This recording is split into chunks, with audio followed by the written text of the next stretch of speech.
Chapter 1664. The next day. When the sky gradually brightened up, many residents of Coloccus had already woken up.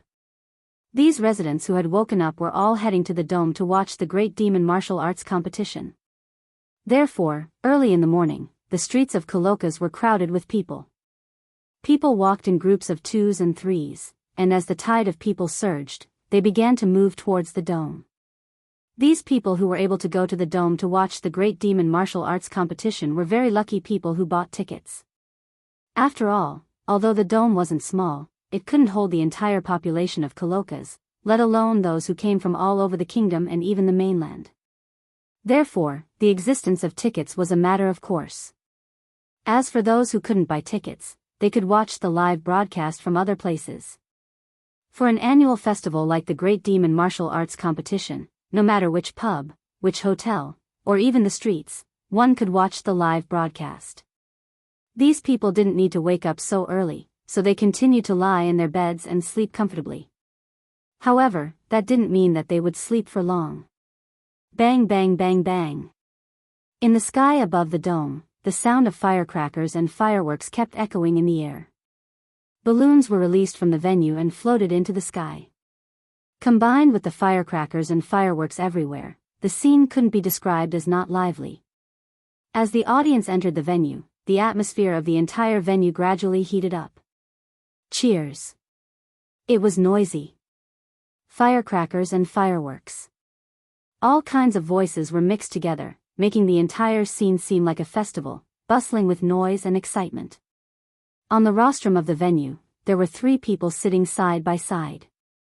The person in the lead picked up the microphone and gave a passionate speech to the entire venue.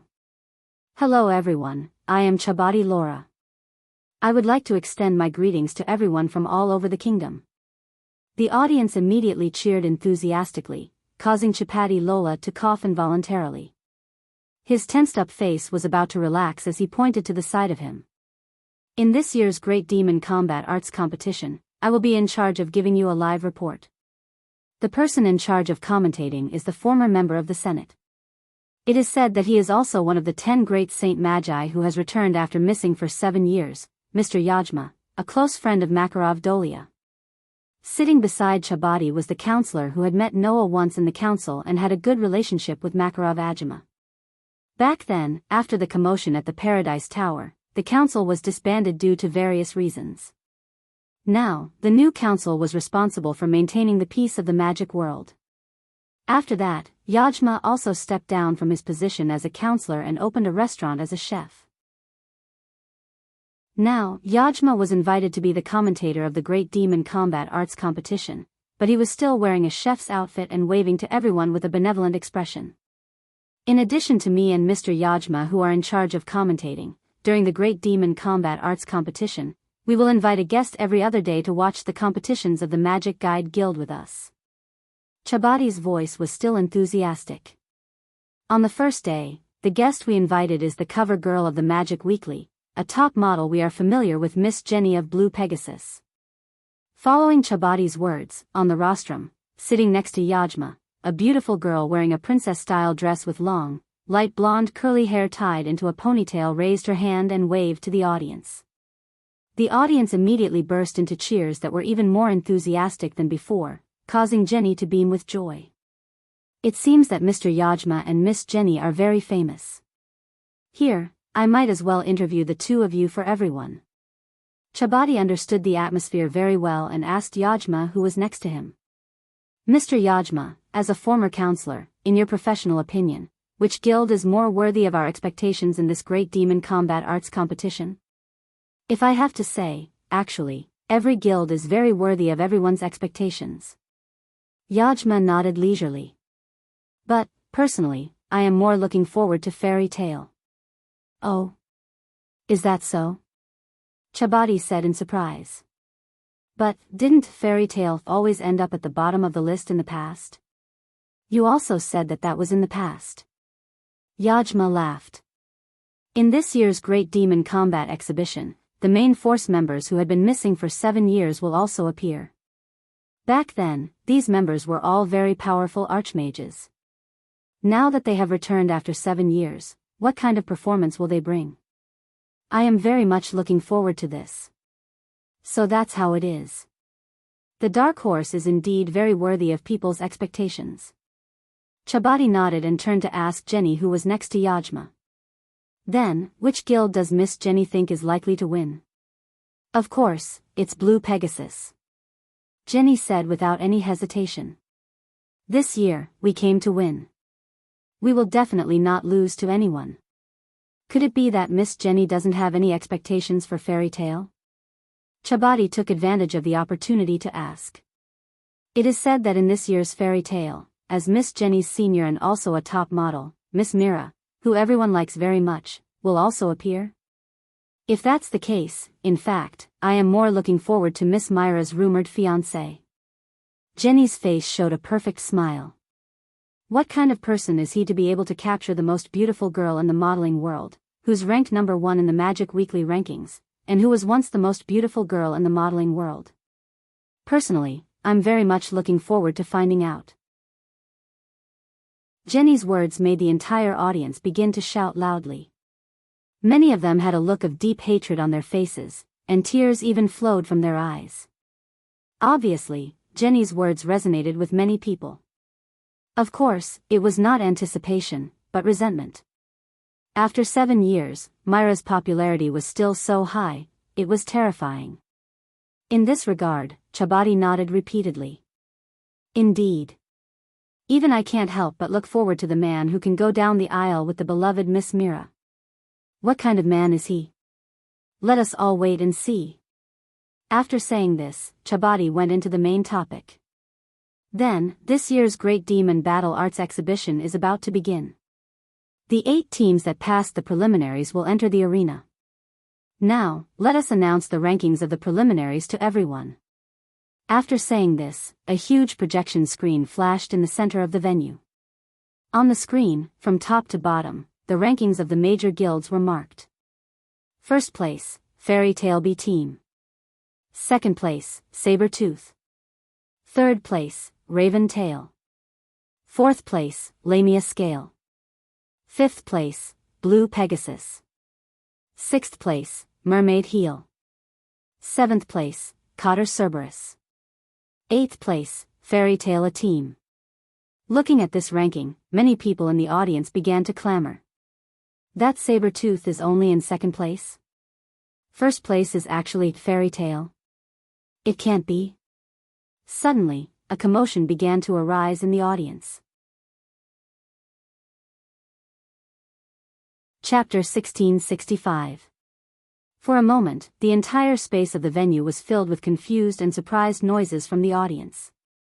Moreover, when they saw that Fairy Tale had actually been selected for 2 teams, everyone was even more surprised and rowdy. As if he had already expected this scene, Chabadi held the microphone tightly and spoke to Yajima. It seems that the results of Fairy Tale have surprised everyone. Mr. Yajima, what do you think? I can only say that Fairy Tale really didn't let me down. Yajima looked very satisfied. I believe that after this, Fairy Tale will definitely show us her former glory and strength, and let everyone acknowledge her. That's true. Chabadi nodded and looked at Jenny. Then what do you think, Miss Jenny? Well, I don't think everyone needs to be so surprised. Jenny said with a smile. It doesn't matter what kind of guild it is. If it can make the Great Demon Battle Arts exhibition more exciting and lively, wouldn't that be great? As expected of Mr. Yajima and Miss Jenny. I can't help but admire their views. Chabadi raised his voice. So, I ask the audience to look forward to the performance of the former king, our Fairy Tale. The conversation between the 3 people on the rostrum made the audience in the auditorium stop their noise and began to cheer in agreement. It had to be said that this live reporter called Chabadi really had some skills. He had been firmly controlling the atmosphere of the venue and didn't forget to hype it up. No wonder he was selected as the live reporter of the annual Great Demon Battle Arts exhibition. Then, Chabadi began to announce. Then, let's invite our contestants to enter.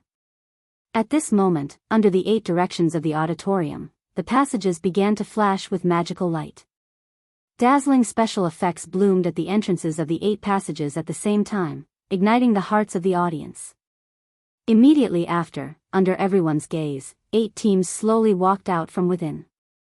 Oh oh oh oh oh.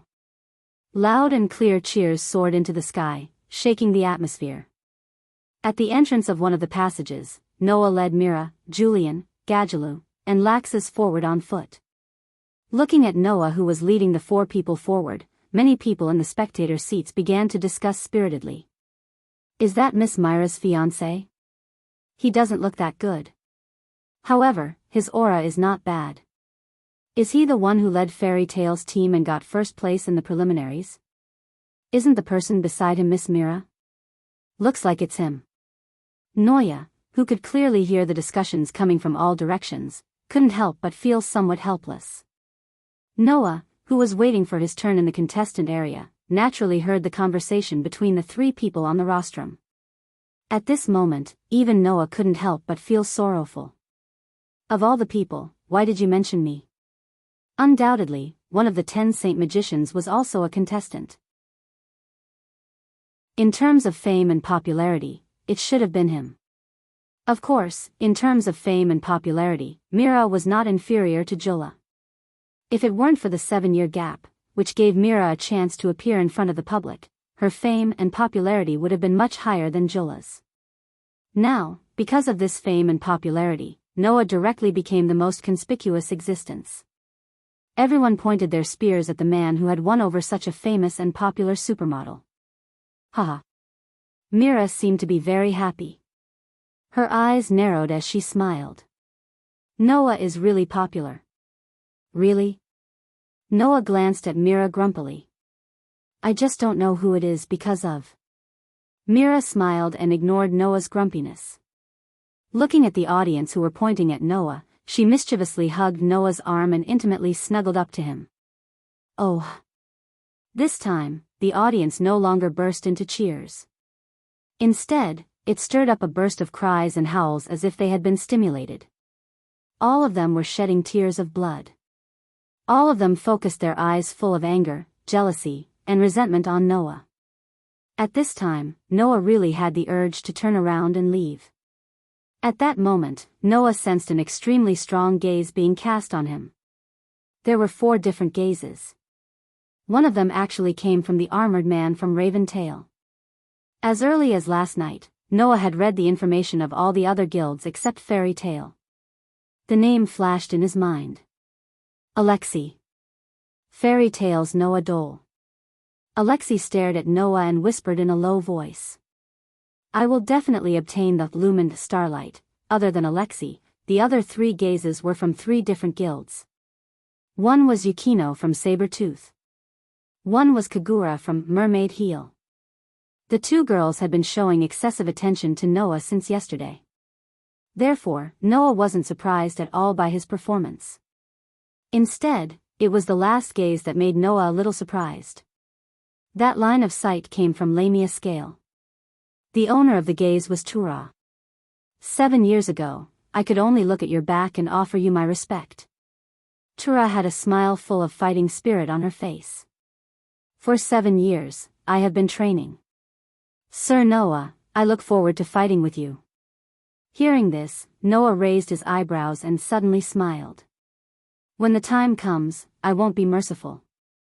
Tura did not say anything and only showed a satisfied expression. The other guilds also more or less showed a certain degree of attention to Noah, but it was not as intense as the 4 above. Under such circumstances, Chapati's voice began to sound. Then, I will now explain the rules of the Great Demonic Martial Arts Exhibition. Following Chapati's voice, the ground in the center of the venue suddenly shook. In the next second, the gravel began to be pushed away, and a huge stone tablet rose from the ground. With a boom, it stood in the middle of the venue. Everyone raised their heads and looked in the direction of the stone tablet. They saw that on the stone tablet, there were 5 different elements. Each line represented the content of the Great Demonic Martial Arts Exhibition for an entire day. In other words, the Great Demonic Martial Arts Exhibition would be held for a total of 5 days. The first 4 days of the Great Demonic Martial Arts Exhibition are made up of 2 parts. Chapati began to explain. The first part is the competition. The participants of each team can choose a contestant before the start of the competition, and then the content of the competition will be announced. There will be a ranking competition, and according to the ranking, the corresponding points will be awarded. The higher the ranking, the more points will be awarded. The first place will be awarded 10 points, the second place will be awarded 8 points, the third place will be awarded 6 points, the fourth place will be awarded 4 points, the fifth, sixth and seventh place will be awarded 3 points, 2 points and 1 point respectively, and the last place will not be awarded any points, that is, 0 points. The second part is the duel. The contestants are not freely chosen. Instead, the organizers will choose 8 members from each of the 8 teams based on popularity and other factors. They will compete in 4 one-on-one battles. In the end, the winning team will get 10 points. In the case of a draw, both teams will get 5 points. In the case of a loss, the losing team will get 0 points. In the end, at the end of the 5th day, the team with the highest score will be the winning team of the Great Demonic Martial Arts Exhibition. Now, please choose your contestants for the first day of the competition. Chapter 1666. Oh! In the spectator seats, people were still cheering enthusiastically, making people feel like their hearts were surging. However, for the 8 teams standing on the field, this was not the time to enjoy the feeling of being the center of attention. The referee, Pumpkin, appeared out of nowhere. He stood in front of the 8 teams and spoke with a humorous voice. Please select one participant from each team to participate in the first day of the competition. Secret. Is it a secret? Everyone fell into deep thought. Noah turned his head and looked at the stone tablet in the middle of the field. Day 1, secret plus duel. The next day? Plus duel day 3? Plus duel day 4? Plus team duel day 5? After clearly reading the contents of the stone tablet, Noah was still unable to analyze any useful information. The only thing he could be sure of was that this so-called secret was definitely not as simple as an ordinary battle. Otherwise, there would be no need for a duel at the end. The rest of the people were obviously thinking the same thing, and they all began to discuss. Then, it's time for us to send someone. Laxus glanced at Noah. Who should we send? The details of the competition will only be announced after the contestants have been sent out, Mira said.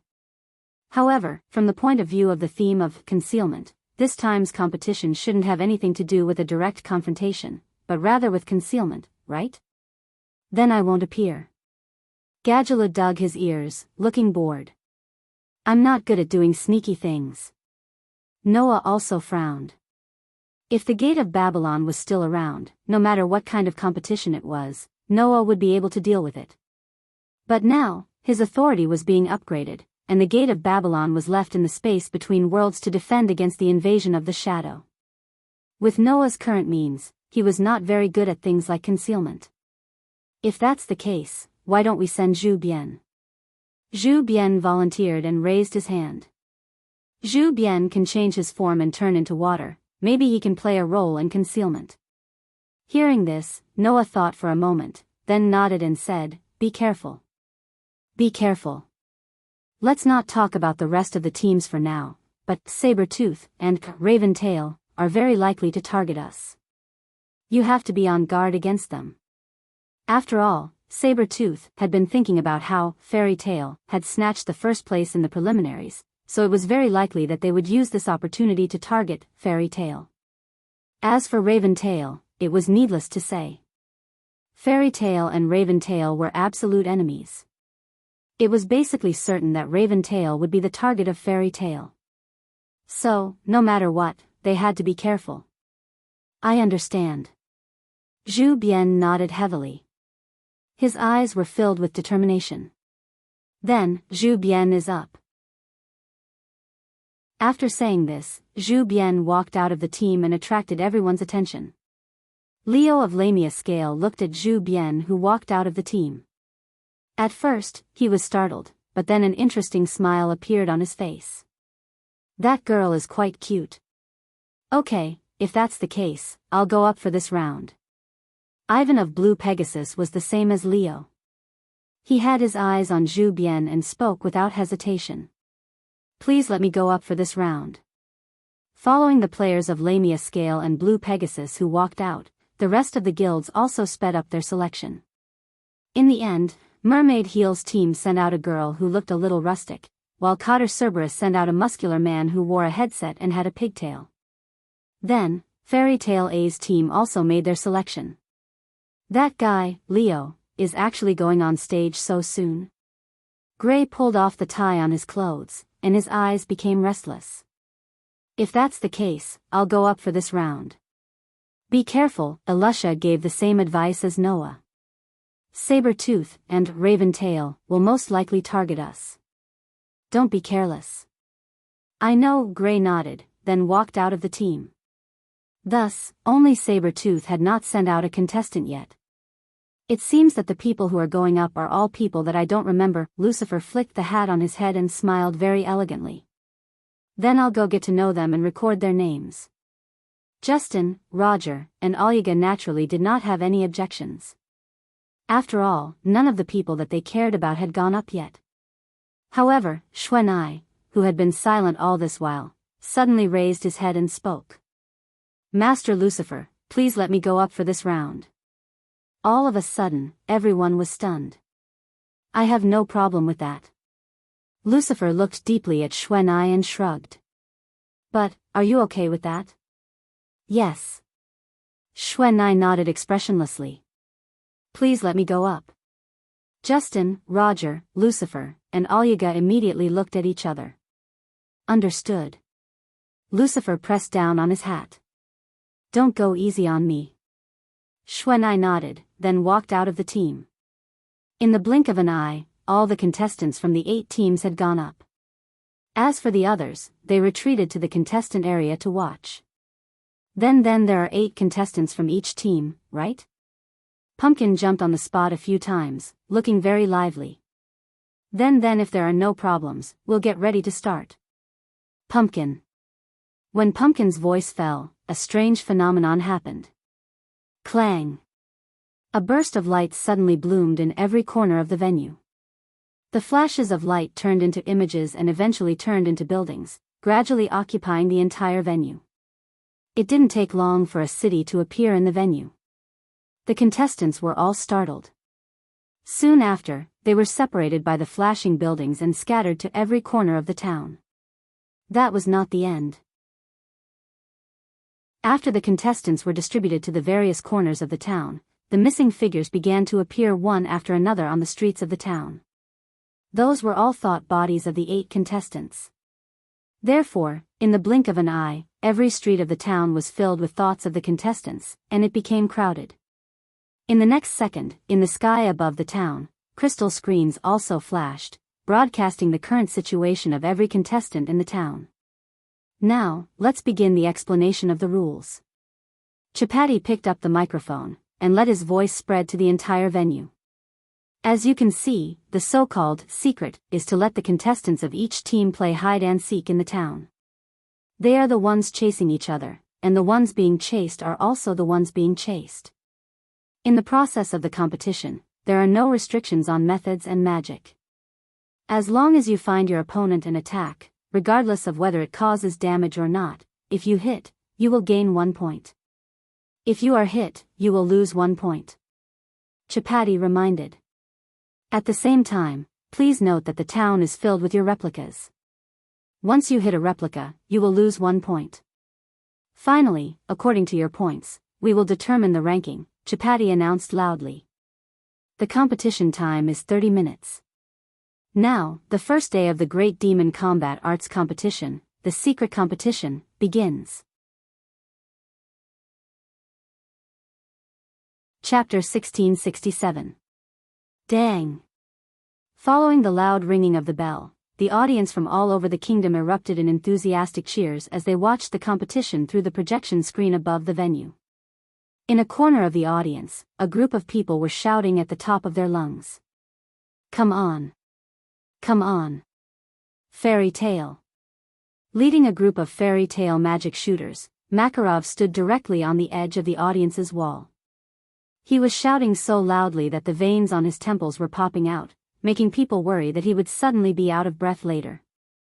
However, under the leadership of Makarov, the group of fairy tale magic shooters yelled tirelessly, cheering for Gray and Julian.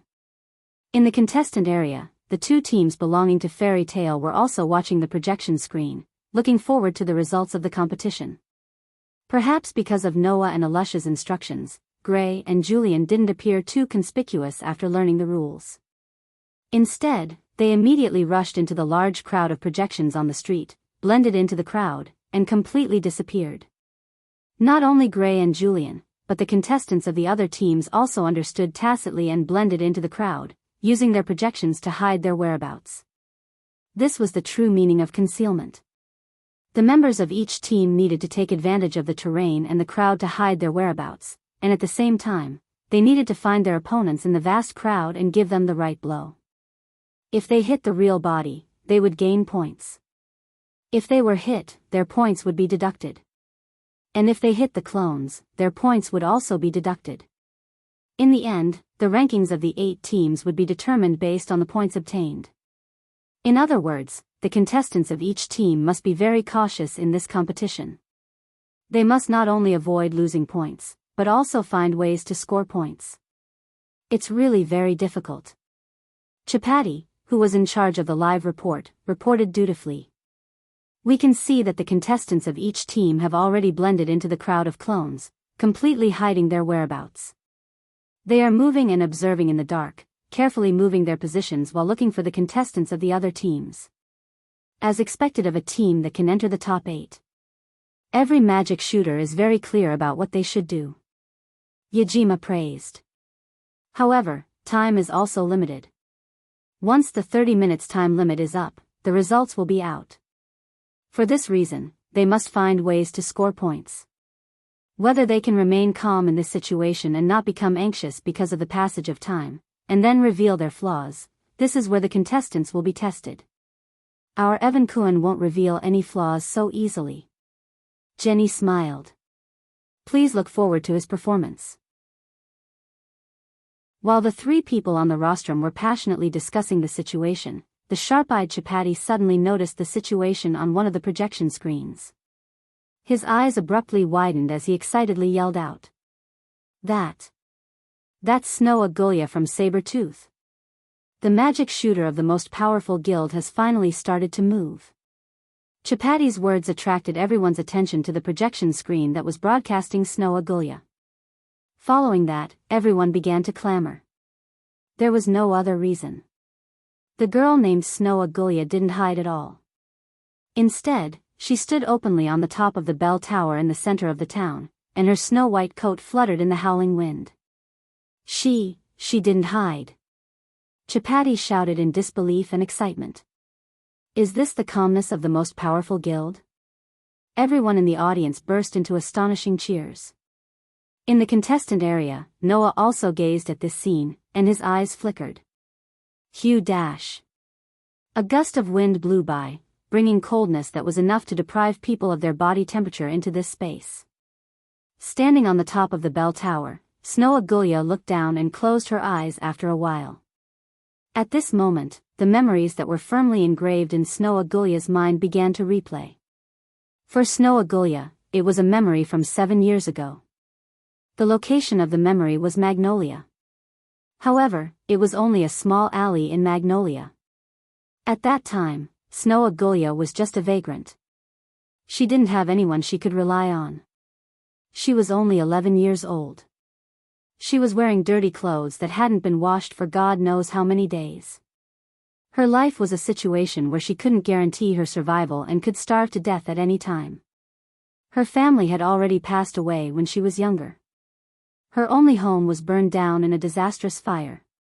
She had no family and no home to return to. In order to survive, Snow Agulya could only sneak into the bustling city and try to pick up some leftovers that the rich people didn't want. Of course, no one would like a child like her.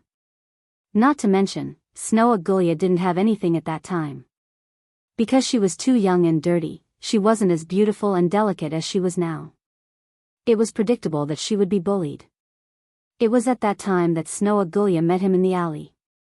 He suddenly arrived without any warning, and in an effortless manner, he took care of the group of hooligans who bullied Xuanai in a few moves. He wiped the dirty Xuanai's tender face without any disdain, and gently stroked Xuanai's head. That was the only warmth that Snow Agulia had encountered in the world after her family was destroyed. From then on, Snow Agulia was destined to never forget this person. She still remembered that at that time, the young Snow Agulia asked that person so innocently, "Why are those bad people so afraid of you, sir?" The man seemed to be surprised by Snow Agulia's question, but he continued to gently stroke Snow Agulia's head while saying so. "They are afraid of me because I am a sorcerer." Sorcerer. Snow Agulia knew this term, because it was a name for a certain group of people who could use magic. For a child, magic was no doubt a mystery that was yearned for. Therefore, at that time, the man who saved Snow Agulia and gave her warmth, and was also a sorcerer, touched Snow Agulia's heart. "Sir, are you a sorcerer?" "That's right, and you are a sorcerer from the strongest guild in the Fiori Kingdom." The strongest guild. Sorcerer. Guild. It was a place where many sorcerers gathered. In other words, it was a place that every child who yearned for magic yearned for. The man was not only a sorcerer, but also a member of the strongest guild in the Fiori Kingdom. Because of this, the man had the qualifications to be regarded as an idol by the children. Snow Agulia was no exception. With all these factors added together, the man's image in Snow Agulia's heart became extremely high. After that, the man left Snow Agulia a large sum of money that was unimaginable to Snow Agulia at that time, and a key. A Star Soul key. "Use it well. I hope that the next time we meet, you will have become a great sorcerer." After leaving this sentence, the man left. However, in Snow Agulia's heart, the man stayed forever and could never be forgotten. From then on, Snow Agulia decided, "In the future, I want to join the strongest guild and become a sorcerer in the strongest guild." In order to achieve this wish, Snow Agulia trained hard and found out the name of the strongest guild in the Fiori Kingdom. That was the Saber-Tooth. Thus, Snow Agulia joined this guild. However, after joining this guild, Snow Agulia found out that her wish was so laughable. There was no man in that guild that Snow Agulia yearned for. Later on, Snow Agulia found out that the man's guild was not the Saber-Tooth, but another guild that was once the strongest. However, that guild had declined and was no longer the strongest guild. And the man she yearned for had long been destroyed by the Black Dragon on Sirius Island, who destroyed a country in Silent Revelation. At that time, Snow Agulia fainted. After waking up, Snow Agulia cried again. "The strongest guild or whatever, it doesn't matter at all. I just want to follow in your footsteps and come to you to tell you that I have become a great sorcerer." This was the real thought in Snow Agulia's heart. Since then, Snow Agulia seemed to have lost the meaning of life. Every day, in order to not be kicked out of the guild, she mechanically trained her strength and lived like a walking corpse. Until 3 months ago, when the Sirius Island that was supposed to be destroyed reappeared and the main members of the Sirius Island returned, Snow Agulia's heart came back to life. "I am already a great sorcerer." At the top of the bell tower, Snow Agulia slowly opened her eyes as if she could see the back of that person. Her eyes bloomed with a strong will. "Let me prove it here." After saying this, Snow Agulia raised a golden key high in her hand. Chapter 1668.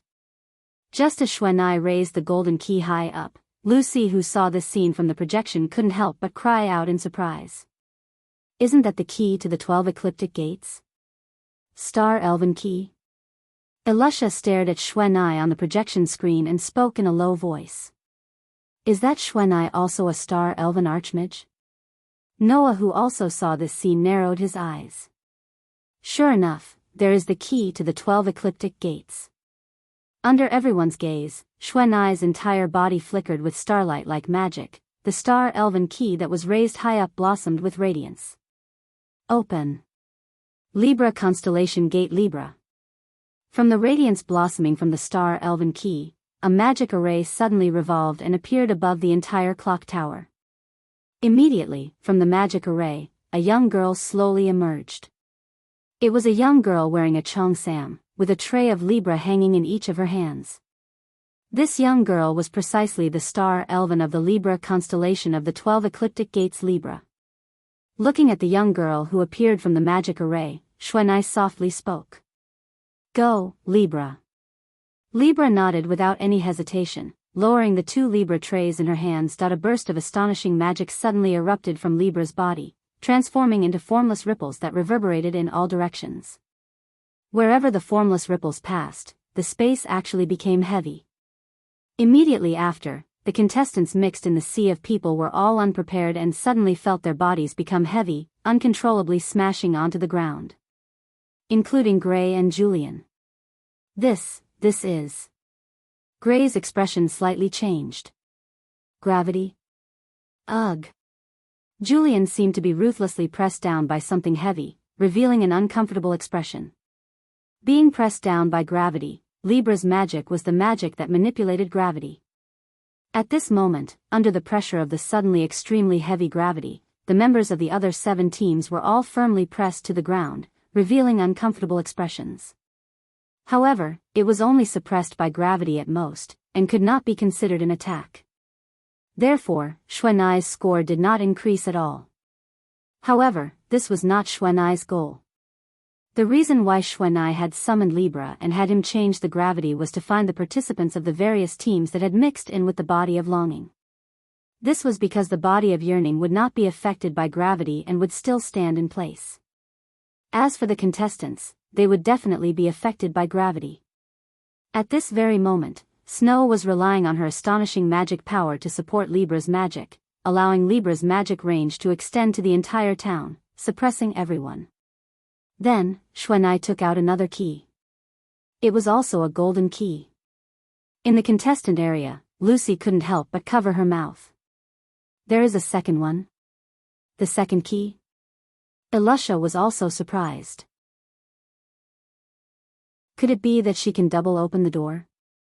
This question was answered in the next moment. Activate. Xuanai raised the second star essence key high up in the air. The gate of Pisces Biscuit. The star-like radiance once again flickered from the star essence key. Following the rotation of the magic array, 2 huge black shadows scuttled out from the magic array. The black shadows were 2 fishes. The 2 fishes were extremely huge, at least tens of meters long. They looked like eels, but they looked like dragons as they roamed in space. Biscuit. Xuanai directly ordered. Attack. The 2 fishes that were roaming in space suddenly separated, as though they were swimming in invisible water. They drew 2 perfect parabolas as they flew to the top of 2 corners of the town. Then, with a sudden burst, they suddenly descended. Bang! The 2 huge fishes fiercely crashed into the ground, stirring up a burst of sand and dust. Ah! Amidst the sand and dust, the 2 figures let out sorrowful cries as they were blown away by the burst of wind. They flew all the way and crashed into the walls of 2 buildings. This was not the end. After sending the 2 contestants flying, the 2 giant fishes named Biscuit once again shot towards the horizon. With an extremely nimble twist of their bodies, they swam in 2 different directions. Like meteorites falling from the sky, they heavily smashed down. Bang! Another rumbling sound rang out, and the ground cracked from the impact. An astonishing amount of sand and dust once again shook the ground, sending the 2 figures in the center flying, causing the 2 participants to let out miserable cries. For a moment, the entire town seemed to have turned into a playground for 2 huge fishes. The 2 fishes kept colliding with each other, setting off waves of impact and raising bursts of sand and dust. The ground trembled, and the buildings began to shake. The star spirit named Biscuit was like a dragon roaming in the sea, moving its body within the city that continuously stirred up sand and dust. Under Xuanai's command, it continuously attacked. Firmly suppressed by Libra's gravity, the group of contestants were completely unable to resist. They could only continuously receive heavy impacts, and amidst waves of mournful cries, they were sent flying one after another. Oh! The audience burst into cheers of amazement. That's amazing. Chabati shouted into the microphone. Under the attack of contestant Yukino, the other contestants can't resist at all. They can only passively take the attacks. Yukino's points are constantly increasing. What an astonishing amount of magic power! Ajima exclaimed with a serious expression. Not only can she open 2 of the 12 zodiac gates at the same time, but she can also make gravity cover the entire town. With such a large area of effect magic, it is reasonable to say that the power should be severely dispersed, but contestant Xuanai is still able to firmly suppress the other contestants, making them unable to resist at all. This level of magic, no matter which guild, is enough to become an S-rank magic shooter. In order to pursue the figure she longed for, after 7 years of hard training, the girl who had problems with food and clothing had completely transformed, possessing astonishing strength. Under such circumstances, even Gray and Julian could only put up some resistance. After dodging a few of Biscay's attacks, they were still hit repeatedly.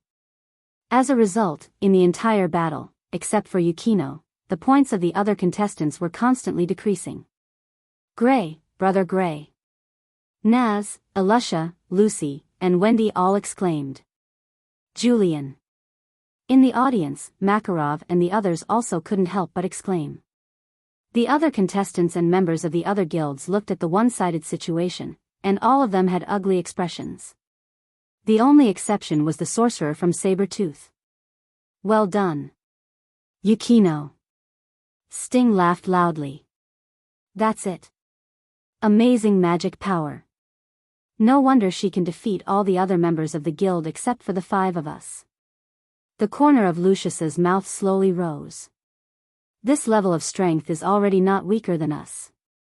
That's what my memory tells me. I finally understand why Miss personally chose her. Olga snorted softly. Really, why didn't we hear anything about such a powerful member before? That wasn't strange. After learning that Noah had disappeared on Celestial Wolf Island, Yukino just dealt with the guild like a walking corpse while mechanically training. Such a method led to 2 results. 1. Yukino's handling made this girl not very conspicuous in the guild. 2. The continuous mechanical training made this girl who was immersed in sorrow unknowingly hone a magic power that shocked even herself.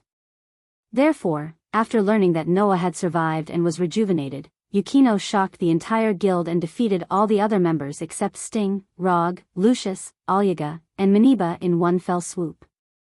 And such strength was only honed because of one person. Looking at the one-sided situation on the projection screen, Noah stared closely at Yukino, who was holding 2 keys high, her body fluctuating with amazing magic power, and fell into silence. Chapter 1669. Dang dang dang dang. When the bell that signified the end of the match rang, Chapati's voice echoed throughout the entire venue. Time's up. The match is over. A crystal screen flashed in mid-air, showing everyone the points that each team obtained in this match. Saber-Tooth, 77p. Lamia Scale, -4p. Raven Tail, -6p. Fairy Tail A Team, Fairy Tail A, -7p. Fairy Tail B Team, Fairy Tail B, -9p. Blue Pegasus, -14p. Mermaid Heel, -17p. Cotter Cerberus, -20p. Looking at the score, the audience burst into cheers. As for the other guilds, they were all silent. On the score table, other than Saber-Tooth, the other guilds had negative points. Moreover, these negative points added up to -77 points, which offset the points that Xuanai had obtained. What did this mean? It meant that Xuanai had obtained all the points from the other teams. In the process, Xuanai did not hit the duplicates once, nor did she get hit once. Her points did not decrease at all. This match was completely Xuanai's specialty. Without a doubt, in this match, Xuanai has obtained an overwhelming victory. Chapati reported to the audience. According to this ranking, the 8 teams have also obtained the corresponding points, and the guild rankings have been changed. The current rankings are as follows. First place, Sabertooth, 10p. Second place, Lamia Scale, 8p. Third place, Raven Tail, 6p. Fourth place, Fairy Tail A Team, 4p. Fifth place, Fairy Tail B Team, 3p. Sixth place, Blue Pegasus, 2p. Seventh place, Mermaid Heel, 1p. Eighth place, Cotter Cerberus, 0p. After the first match, our Sabertooth has finally obtained the first place, followed by Lamia Scale. The secret tournament has finally ended. Under Chapati's report, the town and the venue gradually disappeared like a phantom. In the town, the 8 contestants were all teleported out. Moreover, the moment they appeared, 7 of the contestants were kneeling on the ground, constantly gasping for breath. Their bodies were either covered in dust or full of wounds, looking very pathetic. Only Xuanai, who was completely unharmed, stood in the cold wind, looking delicate and beautiful. That fellow. Gray raised his head and stared at Xuanai with an ugly expression. Zhu Bian. Since he did not have the strength to retaliate. Zhu Bian bit his lips. Who exactly is that Xuanai? I have never heard of her before. Li Ou's face was also somewhat ugly. Of course, Gray, Zhu Bian and Li Ou were still considered good, at least they dodged the attacks of the Pisces constellation star spirits a few times, and did not let their points fall too far behind. But, the 3 of them did not have the opportunity to obtain points under the dual suppression of Pisces constellation and Libra constellation. In the end, in the entire competition, other than Xuanai, the rest did not obtain any points, and could only passively dodge and endure Xuanai's attacks, allowing Xuanai to continuously obtain points. Right now, other than Xuanai, the rest of the contestants were only ranked based on their ability to resist and dodge. So, everyone's face was extremely ugly. To this, Xuanai only silently raised her head, and looked in one direction. In the next moment, the 2 gazes met in midair. Noah looked at Xuanai, who was staring at him, and saw the determination in her eyes, but did not say anything. Noah's intuition told him. Even if it was only at this time, he must definitely pay attention to this girl, and take in this girl's performance in his eyes. Otherwise, it would definitely shatter the heart of this girl who seemed strong, but was actually very fragile, and would never be able to recover. On the side, Mira tightly hugged Noah's arm and said softly, "That child is really strong." Xuanai was indeed very strong. As a star spirit archmage, Lucy could not be compared to Xuanai at all. Even the original angel could not compare to the current Xuanai. Just like what Yajima said. This girl, no matter which guild she was in, had the ability to become an S-rank archmage. If she continued to train, in another 1 or 2 years, it would not be difficult to surpass the current Alusha and Mira, right? Xuanai Agulia.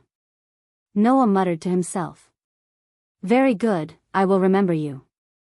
Not knowing if it was because she heard Noah's voice, Xuanai's eyes rippled a little.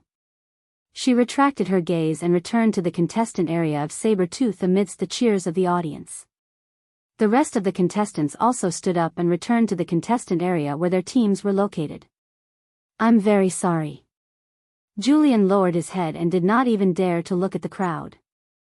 Julian has embarrassed you all. Don't mind it. Gadula glanced at Julian and said in a seemingly unconcerned manner. It's not that you are too weak, but that star spirit archmage is stronger than we thought. If the other 4 people are as strong as that star spirit archmage, then there are not many people on our side who can fight against them. Laxus folded his arms and closed his eyes. Although, I don't think that in the end, we will lose. That's right. Mira stretched out her hand and gently hugged Julian. You have worked very hard. It's only the first day. Take it slow. Yes. Julian looked at Noah dejectedly. I'm sorry, Sir Noah. It's just a competition. You didn't lose face. At least we are still in the 5th place. Elusha is also in the 4th place. The gap between us and the 1st place is not that big.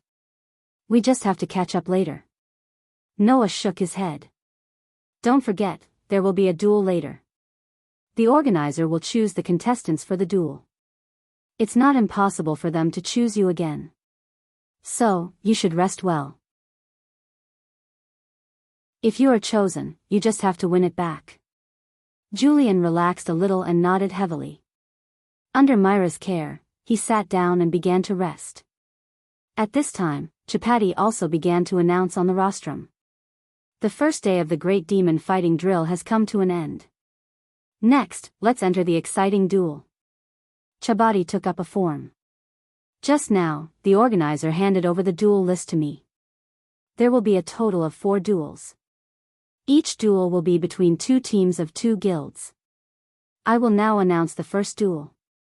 Speaking of this, Chapati suddenly widely opened his eyes as he raised his voice abruptly. For the first duel, the first to appear is actually one of the 10 great Saint Magi of Lamia scale, Turari Kiss. For a moment, there was a trace of silence in the audience. Then, there was a burst of cheers. Me? Tura raised her head in surprise. However, in the next moment, Chapati's announcement made Tura's eyes light up. The contestant is Fairy Tale B Noah Doria. Noah's eyes began to flicker with an intimidating light.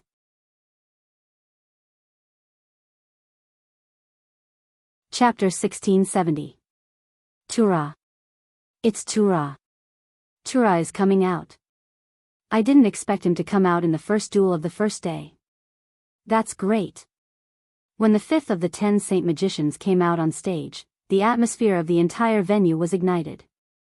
At this moment, the audience in the entire venue let out excited shouts. Tura Tura Tura Tura. Immediately, extremely orderly shouts rang out in the air above the entire venue. That enthusiasm was enough to make anyone concede defeat.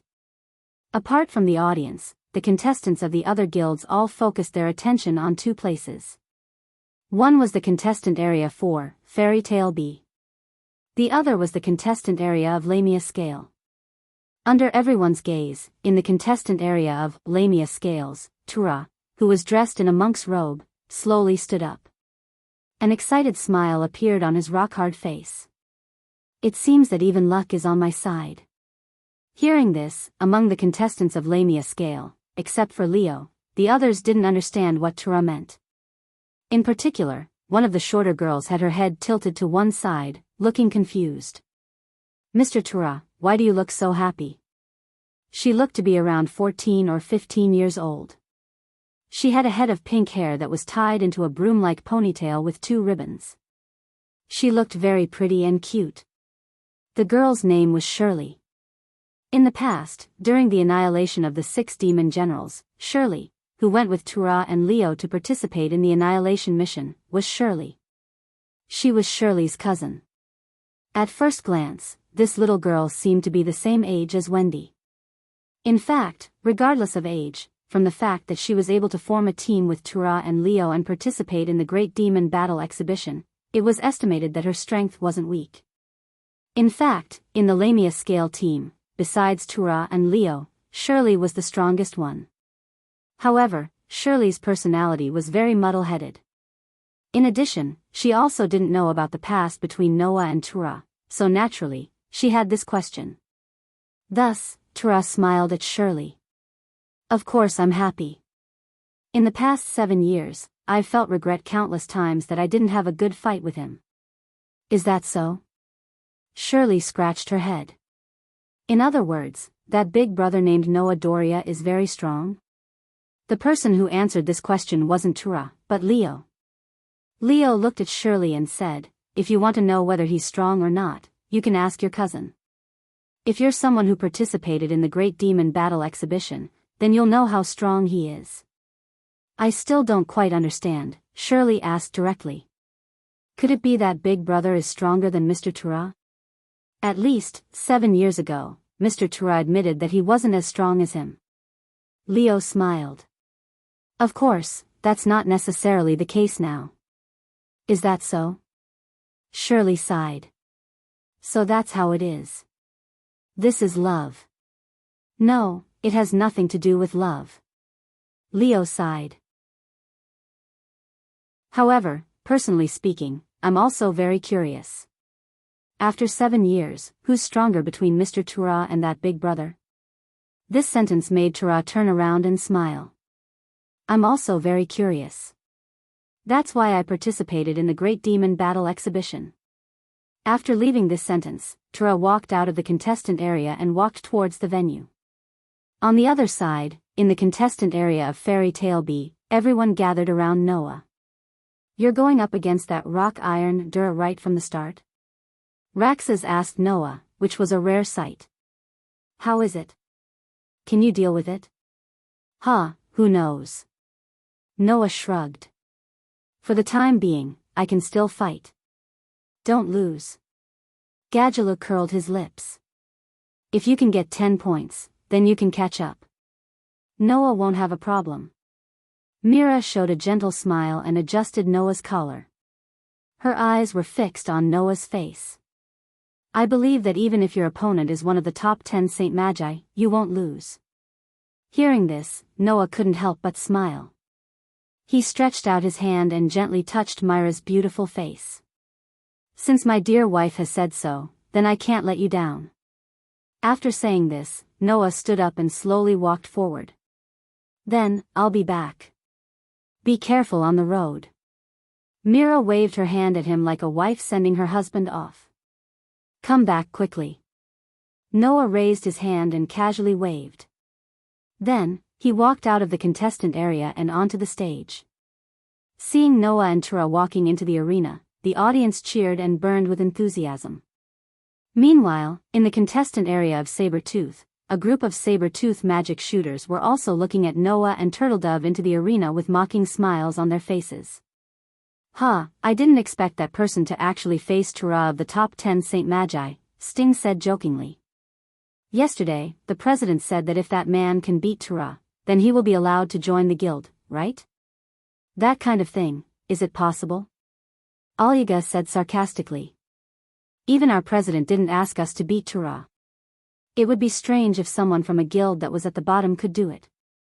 After all, the 10 great saint magicians are also divided into strong and weak. No matter what, Turarikitis is ranked 5th among the 10 great saint magicians.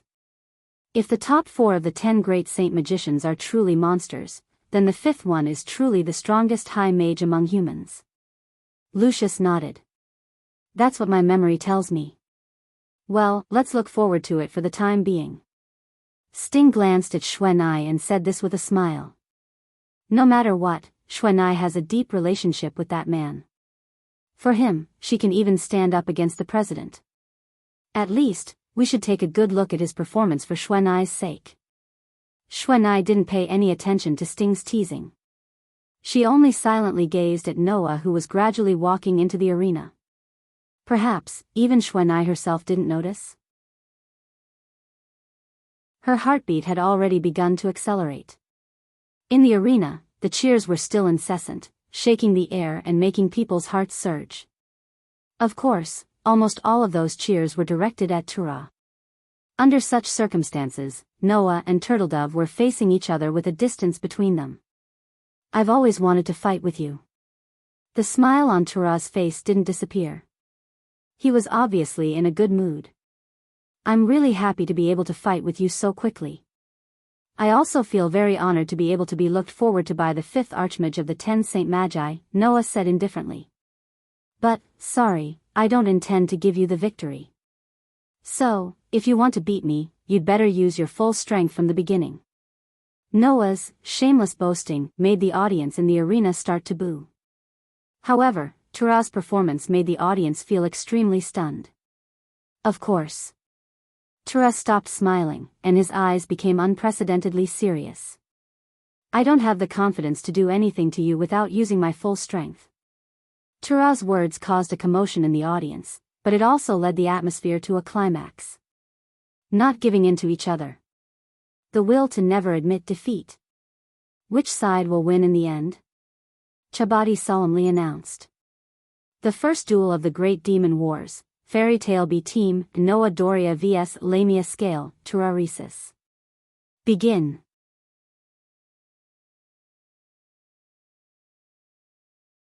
Chapter 1671. Pa. Just as the announcement of the start of the duel was made, Tura suddenly clapped his hands together like a monk. Wang. Along with a trembling sound, an incomparably powerful mana burst out from Tura's body like a storm. His monk robe fluttered as a raging gale blew in all directions. Under the sweeping of the magic wind, the sand on the ground began to rise, mixing with the wind. In an instant, it turned into a sandstorm vortex with Jula as the center, constantly rotating. Thus, half of the entire venue was quickly enveloped by the whirlpool of sandstorm, causing the atmosphere to become chaotic. Just by relying on pure mana, Tura was able to create such a phenomenon. That scene caused the cheers of the audience to suddenly stop. That was because everyone in the audience had already subconsciously held their breaths and froze on the spot due to the powerful mana that was surging towards them. It wasn't just the audience. Even the powerful high mages from the various large guilds were shocked by the shockwave of mana. Each and every one of them widened their eyes. Under such circumstances, Tura, who was at the center of the whirlpool of sandstorm, didn't intend to stop. His body tensed up as veins bulged on his rock-like face as he let out a deep roar. Roar. Roar. Roar. Roar. The roar echoed clearly in the air, causing the mana from Tura's body to become even more astonishing. It was like a typhoon, constantly sweeping through the area. The robe of Noah, who was standing on the opposite side, was violently undulating from the violent sandstorm that was sweeping towards him. However, Noah didn't seem to be affected in the slightest. He looked at Tura, who was at the center of the storm, and slowly narrowed his eyes. In this world, Noah had already seen Tura's mana as early as 7 years ago. It was when the Alliance army was carrying out a mission to annihilate the 6 demon generals, Oration Cease. At that time, Noah and Kara had a brief confrontation when they first met. Of course, at that time, Noah and Tura didn't really fight. Instead, they both released their mana and engaged in a pure contest of mana. Compared to that time, Tura's mana had increased by more than 1 level after 7 years. At the very least, in Noah's memories, the level of magic power that Jura was bursting with was only weaker than the 2 existences in this world. One was a Kuno Loya. The other was Jerf. In addition to the 2 existences above, Tura's mana had already surpassed Makarov, Lax's, and even Kilda's. However, Tura wasn't squandering his mana to prove anything. Noah understood almost immediately. Tura intended to continue the magic contest during the Alliance army's time. Understanding this, Noah was helpless, and he muttered in amusement. "You chose the wrong method, Tura," as soon as his voice fell. A very slight tremor shook from Noah's body. It was the sound of an invisible mana fluctuation that began to sweep up around the ground where Noah was standing, causing the space to tremble. At this moment, the entire space suddenly stagnated as if it had solidified. The sandstorm that had enveloped half of the venue and was constantly spinning like a vortex also stopped. Bang! In the next second, along with an explosive sound, a wave of extremely terrifying magic power exploded from Noah's body, turning into a phosphorescence that was like flames that slowly burned. What? Tura was shocked. However, before Tura could react, the mana aura that soared from Noah's body suddenly exploded, turning into a mana light beam that soared into the sky.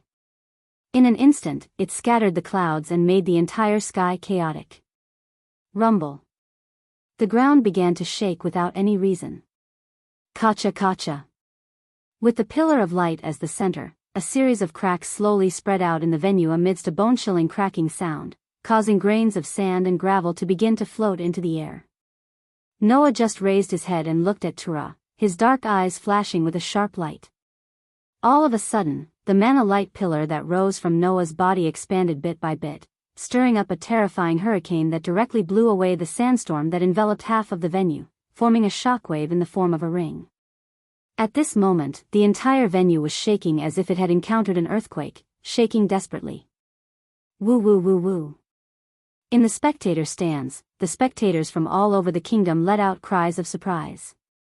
Under the effect of the earthquake-like shaking ground, they all fell to the ground with cries of agony. As for the magic shooters from the various large guilds, they were also trying their best to stabilize their bodies under the influence of the shaking ground. At the same time, they looked at the terrifying mana light beam that soared into the sky from the center of the venue with a horrified expression on their faces. Impossible.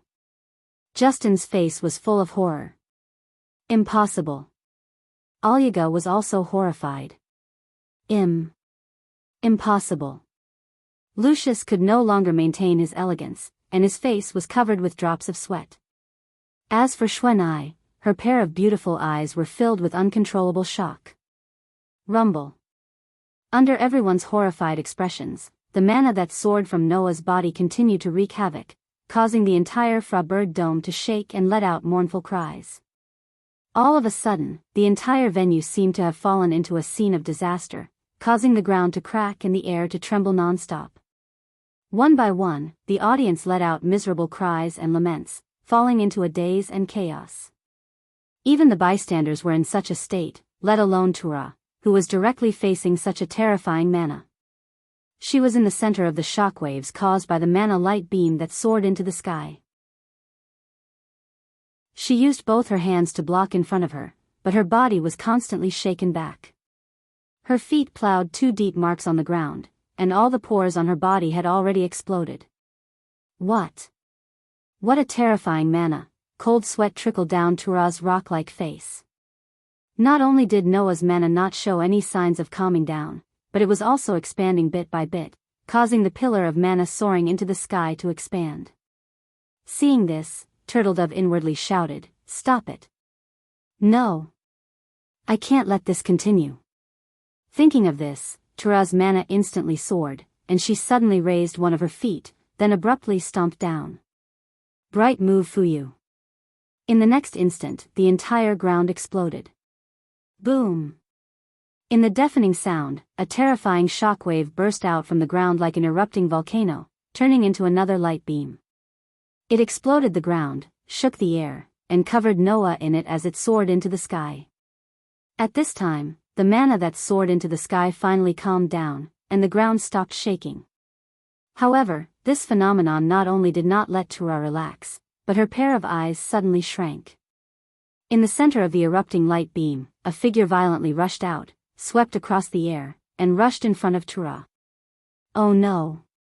Tura seemed to have thought of something that could not be ignored, and couldn't help but abruptly change her expression. At this time, a powerful kick suddenly landed on Tura's chest. Bang! The muffled sound was extremely clear. Goo! Pained groans could be heard as well. Tura was directly kicked into the air, and her body turned into an arrow leaving the bowstring. Like a kite with a broken string, she flew out upside down and heavily hit the wall below the auditorium. Severe pain attacked her from the front and the back at the same time, making Tura feel that all the air in her lungs had been squeezed out in an instant.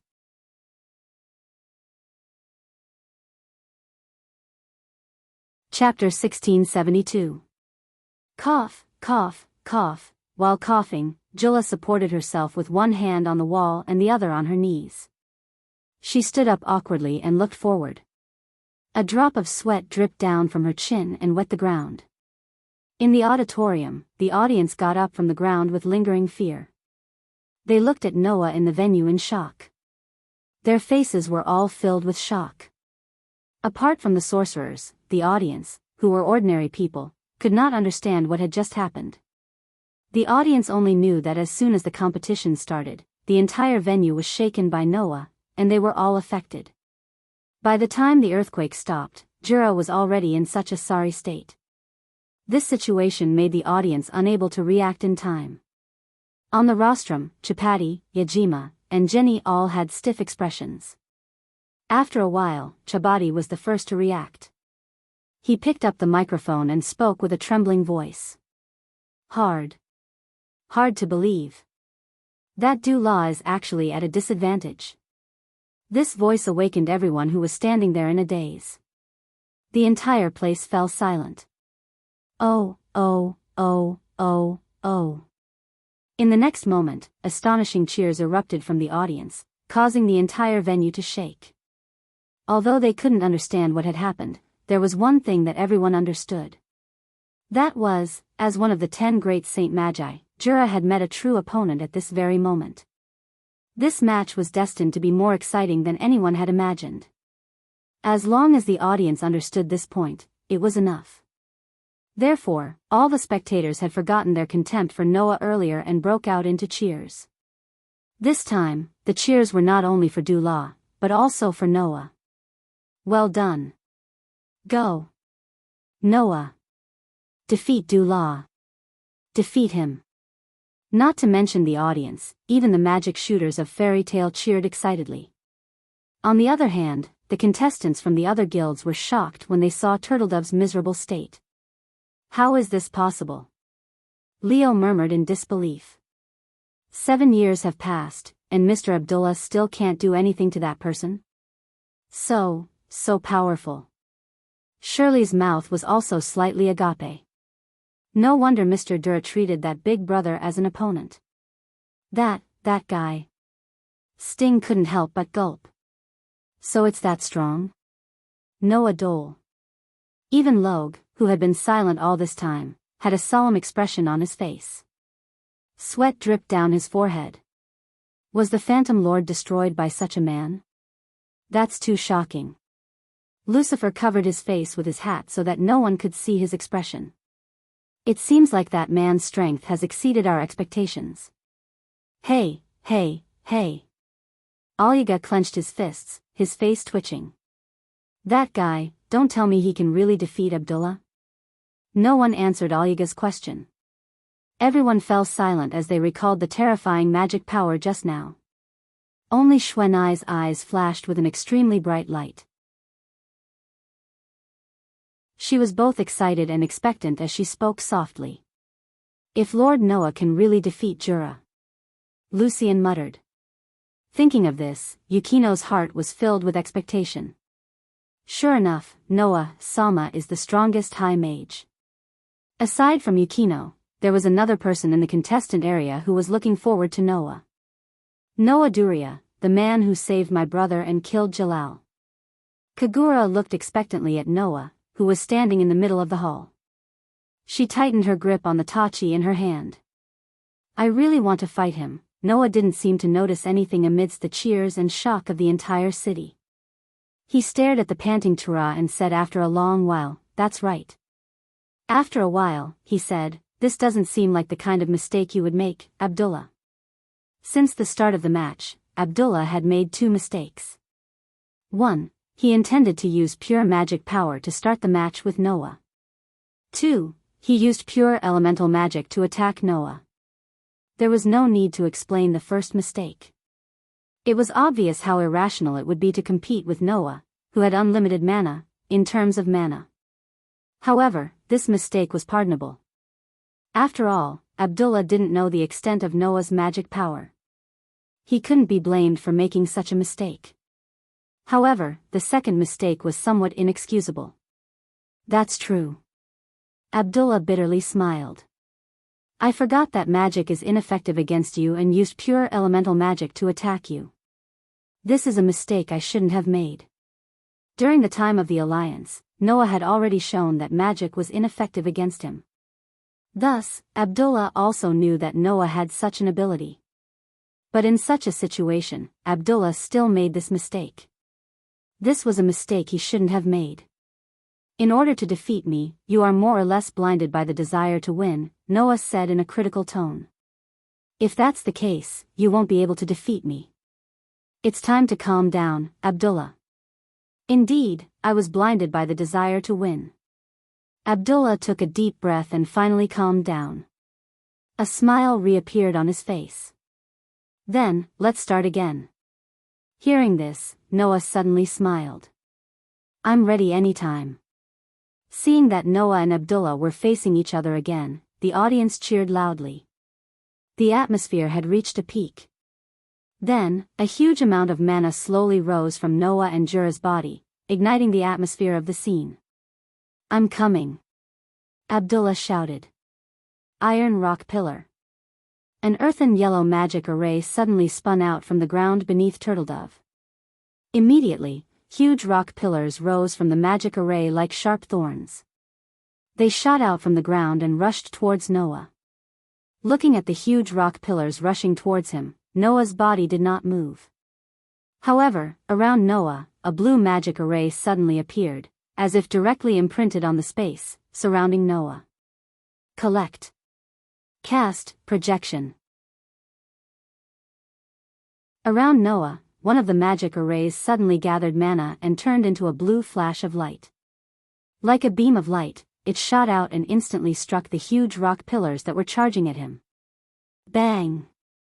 A deafening explosion rang out, setting off astonishing flames and shockwaves. The huge rock pillar that was rushing towards them was blasted into dust by the beam of magic power, and was annihilated by the beam of magic power.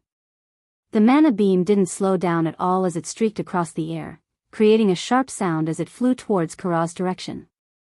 Abdullah was suddenly startled. He put his hands together and frantically agitated his magic power. Iron rock pillar. The ground beneath Jullah's feet immediately trembled, and a huge rock wall rose up, firmly protecting Jullah behind it. The magic light beam streaked across the space and met him head-on. Boom! Amidst the loud explosion, the magic power beams blasted apart one huge rock wall after another, causing rocks and dust to explode everywhere. A wave of fire and shockwaves swept up in the center of the venue, blowing in all directions. The surrounding audience suddenly cried out in alarm. Hats, bags, and trash were swept away by the impact, causing the venue to become a mess. The impact even blew in the direction of the rostrum, causing Chapati, Ajima, and Jenny to cry out in alarm. At this moment, in the middle of the hall, Jullah's roar resounded once again amidst the turbulent waves of fire. Iron rock powder explosion. The moment the violent roar sounded, huge rock pillars with sharp spikes at the top, which were obviously lethal, burst out from all directions of the venue and turned into rock whips. They were like pythons, extremely nimbly sweeping through the space and surrounded Noah.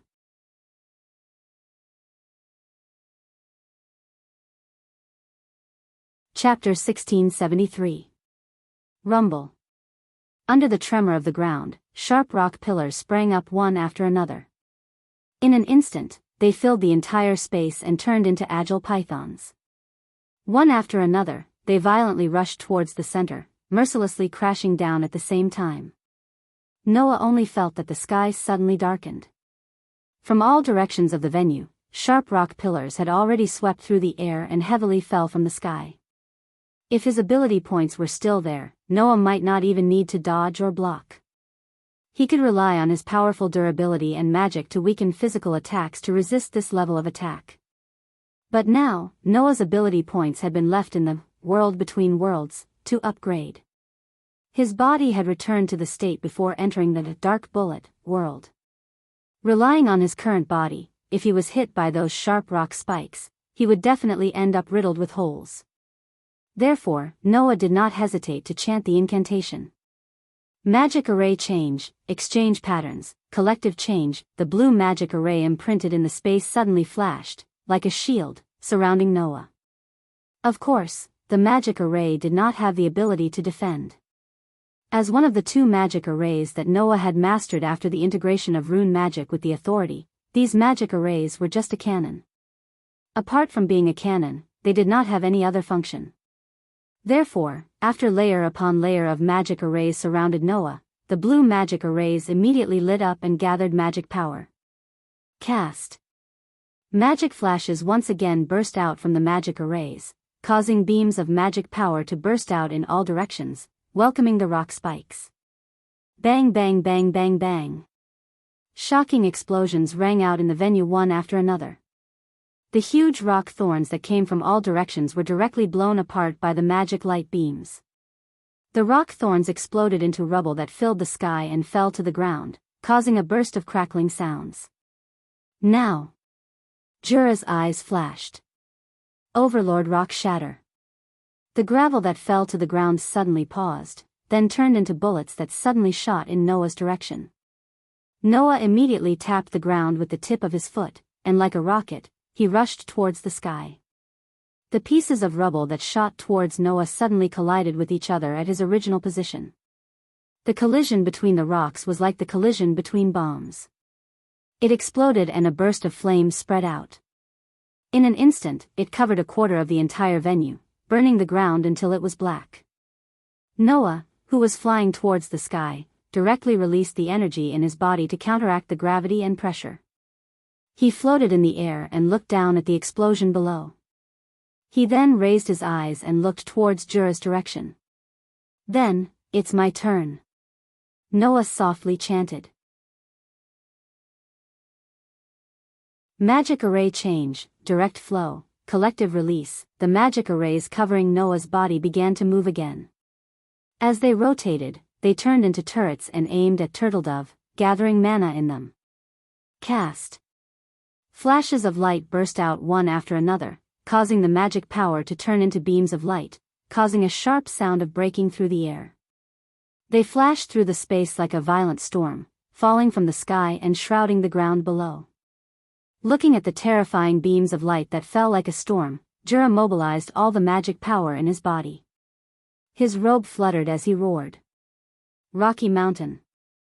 Suddenly, the ground around Jura began to squirm, and it began to change shape. It surged up like a wave, and then twisted like clay. Finally, it turned into a statue that looked like a war god, covering Jura in it. The beams of light that fell from the sky were like raindrops, falling one by one on the huge statue. Peng peng peng peng peng. Along with the sound of explosions, the beams of light exploded on the huge statue, stirring up flames and attacking the standing war god, causing the ground of the entire venue to shake once again. The audience didn't know how many times they cried out in alarm, but under the tremors of the ground, they became flustered. Monsters? Those two. Even the high mages from the famous guilds couldn't help but cry out, and then they began to stabilize their bodies in a fluster, trying not to be overturned by the tremors of the ground. In this way, only Noah, who was floating in the air, wasn't affected at all. He was still looking down. Peng peng peng peng peng. The beams of magic power continued to explode from the magic arrays as if they didn't cost money. They fell like raindrops, bombarding the war god statue. The continuous bombardment not only caused the ground to shake more and more frequently, but it also caused the waves of fire to spread to the surroundings. It had already spread to the entire venue, burning the ground and the air, causing the temperature to rise little by little. In the venue, everyone was sweating due to the rising temperature. However, the war god statue didn't show any signs of falling apart under the bombardment of the magic cannons. It was still standing, firmly protecting Jura. Looking at this scene, Noah raised his eyebrows. "It's so tough. It seems that I don't need to show mercy." After saying that, Noah extended his hand towards the statue of the god of war. Magic array convergence, forward flow patterns, complete. The magic arrays that turned into cannons suddenly rotated in the air like machines and gathered in front of Noah's palm. In an instant, they overlapped one another, and in the blink of an eye, they formed an extremely complex and huge magic array. Clang! An unprecedented light flashed on the complex and huge magic array, causing waves of terrifying magic power to begin to gather inside. In the next moment, Noah suddenly opened his mouth. Cast. As soon as his voice fell, a dazzling light burst out from the magic array, turning into a beam of light that penetrated the sky and earth, and directly fell down. The beam of light evaporated the air, separated the waves of fire, and caused the space to tremble slightly. Then, under the horrified gazes of the audience, it landed on the huge war god statue. An earth-shattering roar resounded and rushed into the sky, causing the whole world to tremble in an instant. It was so piercing that everyone's eardrums were in severe pain. In that instant, everyone in Colossus could see a blinding flash of light blossoming in the hall of the giant egg. Like a tide, the light surged in all directions and covered the entire hall. No one knew how long this phenomenon lasted.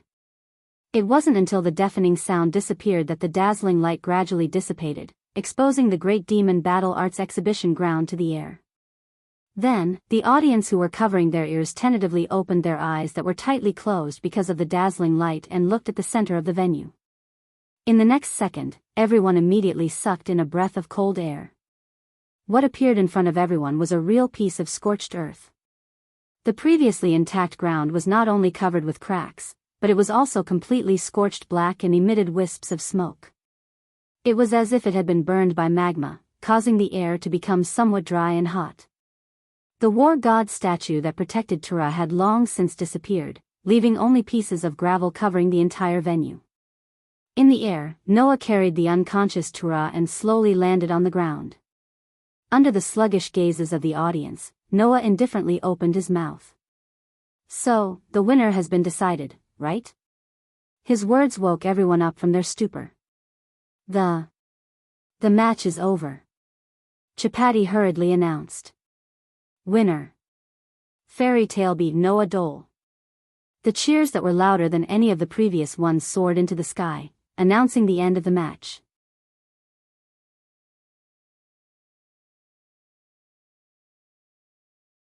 Chapter 1674. Under the cheers of the audience, Noah brought the fainted Kara back to the contestant area of Lamia Scales and left her under their care. Then, he left under the awestruck gazes of Leo and Shirley, and returned to his own contestant area amidst the cheers of his companions. Looking at the smiling Noah under the support of his companions, the other high mages of the other guilds also looked at him in awe. Many people had already heard of the rumors about Noah. However, that was 7 years ago. Time was always merciless. 7 years was quite a long time. At the very least, it was enough to make people forget the glory of a person. There was a saying, "Seeing is believing, but hearing is false." After 7 years, even though many people knew that Noah had killed one of the 10 great saint mages, it was just a rumor that couldn't arouse the reverence of others if they hadn't seen it with their own eyes. Not to mention, when he killed Joseph, Noah did not personally make a move. Instead, he let the golden wolf Bio, who was still fused with his soul at that time, finish off Joseph. Thus, in the eyes of others, Noah was perhaps just a high mage who used a powerful tamed beast to achieve his glory. However, it was different now. Noah not only defeated a 10 great saint mage in front of everyone's eyes, but he also did not suffer a single injury during the whole process. He even looked quite relaxed. This way, even if people were not convinced, they had no choice but to accept it. Thus, in the audience, Noah's name was constantly mentioned. His appearance was also firmly engraved in the hearts of everyone who watched this match. In the contestant area of Raven Tail, Alexei looked at the completely scorched arena, the expression under his mask extremely uncertain. It was unknown whether or not he had sensed the uncertainty in Alexei's heart, but a short, fat, and annoying-looking fatty spoke in a low voice. "Sir Alexei, do we still continue with our plan?" "Continue." Alexei gritted his teeth hatefully. "I must obtain lumen starlight." "But, Lord Alexei, that Noah Dole is so strong. I'm worried that if we act carelessly, our plan might be exposed ahead of time," the short fatty reminded. "What do you think we should do?" Alexei's face darkened. However, it had to be said that Alexei was indeed worried about this. Looking at Noah, who was being supported by everyone in the contestant area of Fairy Tale, Alexei struggled in his heart for a while. In the end, he let out a light breath and said coldly, "Then, before we start the plan, let's not make a move against the members of Fairy Tale for the time being. If you guys come across any members of Fairy Tale, use your own strength to deal with them. Don't play tricks and ruin my plan." "Got it." The short fatty agreed. Only then did Alexei's expression become better. Looking at Noah, who was being supported by everyone, he snorted coldly and turned his head away. At the same time, in the contestant area of Saber-Tooth, the group of magic shooters fell into silence. Looking at the venue that was severely scorched and recalling the terrifying magic power that erupted from Noah's body and that pillar of light that pierced through the sky, the group of people couldn't help but clench their fists. In the end, it was Lucifer who broke the silence first. "We have to admit that we underestimated this Noah Dole. To be able to easily deal with the power of the 10 great Saint Magi, that power is genuine, Roger also interjected, which was rare for him. He's much stronger than we thought. I know, I don't need you to remind me. Christine was speechless. After we go back, I will be responsible for reporting this matter to the president and let him make a decision. Don't we need to call the young mistress back? Olga asked in a deep voice. If we don't gather the 5 strongest people, we might not be able to win against that guy. The young mistress is working outside now. It's estimated that she won't be able to come to Colocha's until tomorrow, Lucifer said. If we call the young mistress back now, it might be very troublesome.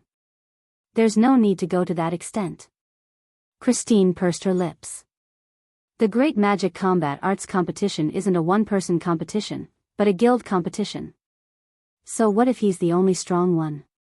If it's only one person, he won't be able to shake our Saber-Tooth's position as the strongest. Everyone nodded in agreement. The truth was indeed so. The Great Magic Combat Arts Competition was a competition between guilds. No matter how strong Noah was, under the constraints of the rules, he wouldn't be able to reverse the situation. Not to mention other things, just for the duel, the contestants were all decided by the organizers. Noah might not be chosen to fight. And as long as Noah couldn't fight, this person was nothing to worry about. As for the competition, it wasn't necessarily a competition of strength. It wasn't certain who would win and who would lose.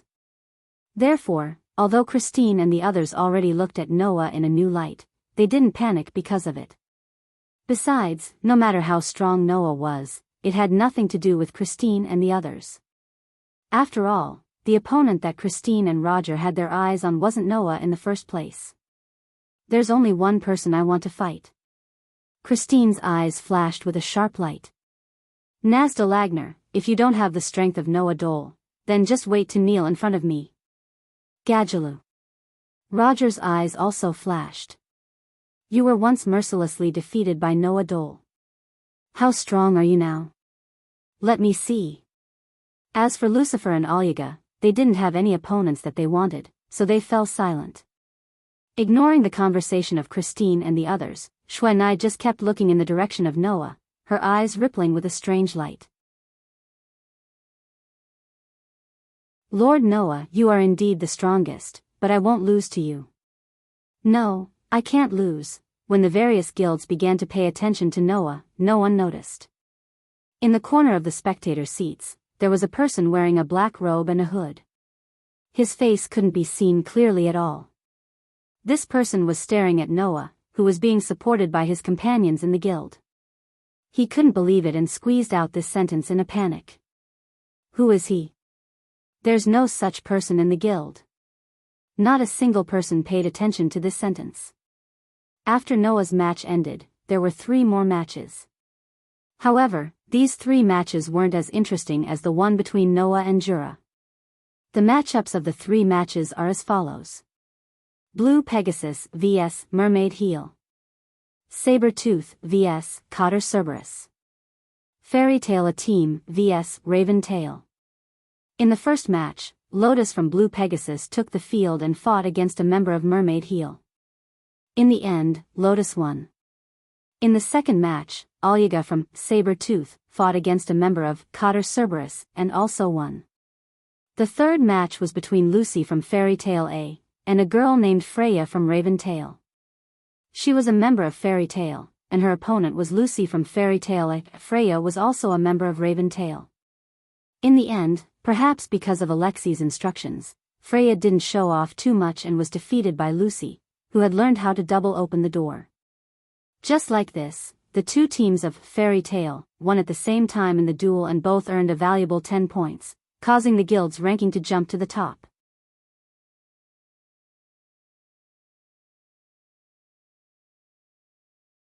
Chapter 1675. Thus, the first day of the Great Magic Battle exhibition came to an end. As the sun gradually began to set in the west, the spectators began to walk out of the stadium one by one.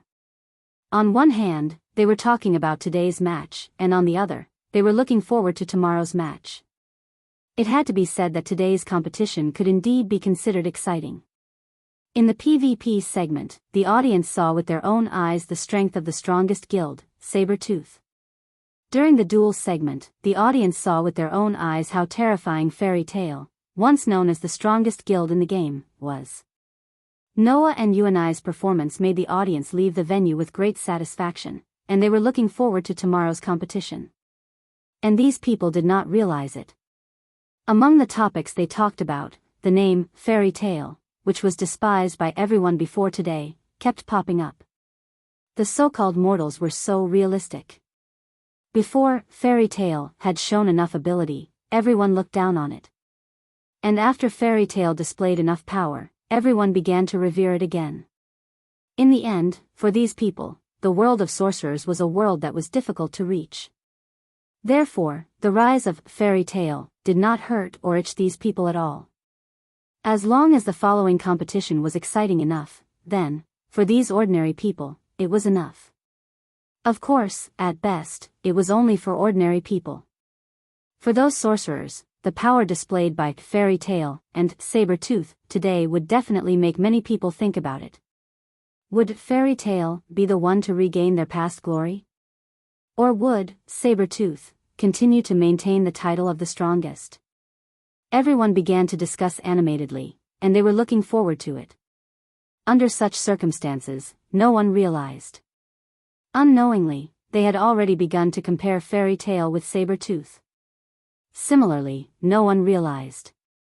At this moment, at the top of the dome, a man wearing armor was looking down at the crowd that was gradually flowing out of the venue.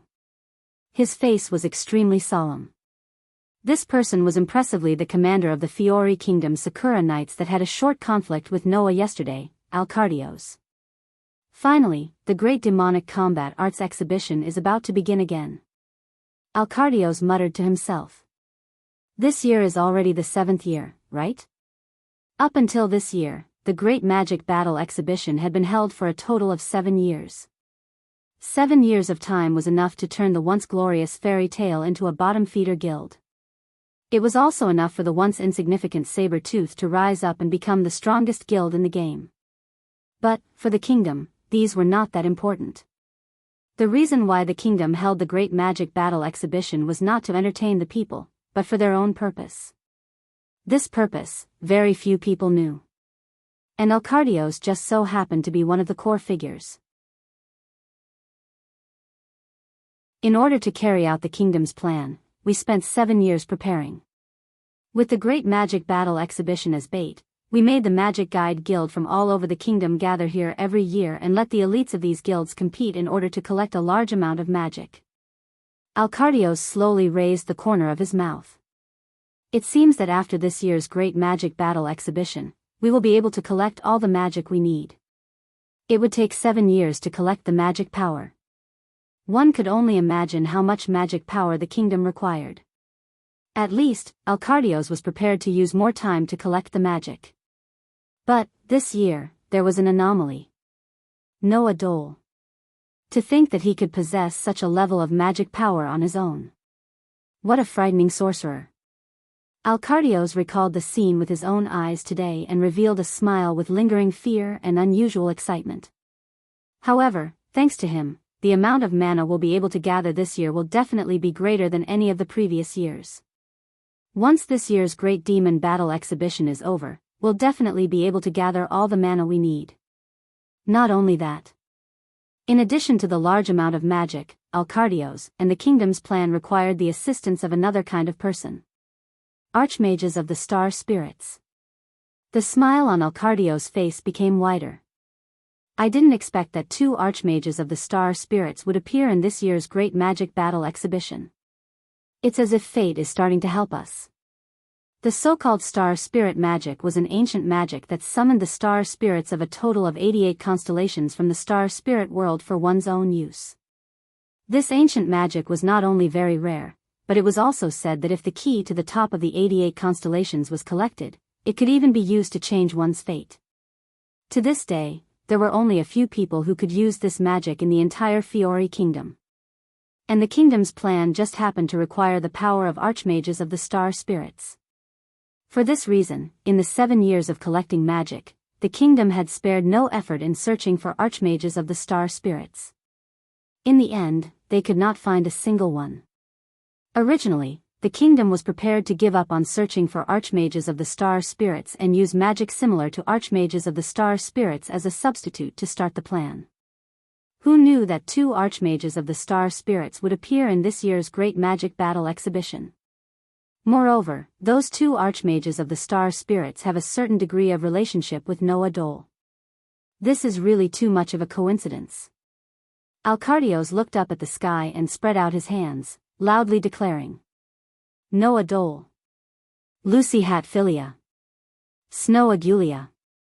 I'm here, looking forward to you being the last key to completing our plan. The last key to completing our solar eclipse plan. On the other side, Fairy Tale, who had left the venue, did not directly return to the hotel. Instead, they went to the bar and started eating and drinking. The reason for doing so was actually very simple. Apart from needing to fill their stomachs, they also wanted to celebrate the victory of the first battle of the day. Even though in the PvP segment, because of Snow's strength that exceeded everyone's expectations, Fairy Tale didn't obtain a complete victory, but Gray and Julian weren't just for show either, obtaining 4 points and 3 points for their respective teams. In addition, Noah and Lucy had both won the duel and won the most important 10 points. The 2 teams were now at the top of the rankings. They were only below Sabretooth, who had won 10 points in both the duel and the duel. If this continued, it was not impossible for them to return to the first place. Not to mention Makarov, even members such as Makarov and Wakaba, who were not optimistic about participating in the Great Demonic Combat Arts competition before, couldn't help but shout loudly that they needed to celebrate. So, a group of Fairy Tale's magic shooters gathered in a bar, eating and drinking while making a ruckus. It seemed that they were going to make a ruckus for the whole night. In the direction of the bar, Noah was holding a glass of wine, looking at his companions who were making a ruckus, but he was lost in thought. Looking at Noah like this, Makarov, who was already a little drunk, couldn't help but wonder. What are you thinking about? Hearing this, Noah hesitated for a moment, then said to Makarov. Grandpa, did you notice that today's Great Demonic Combat Arts competition seemed a little strange?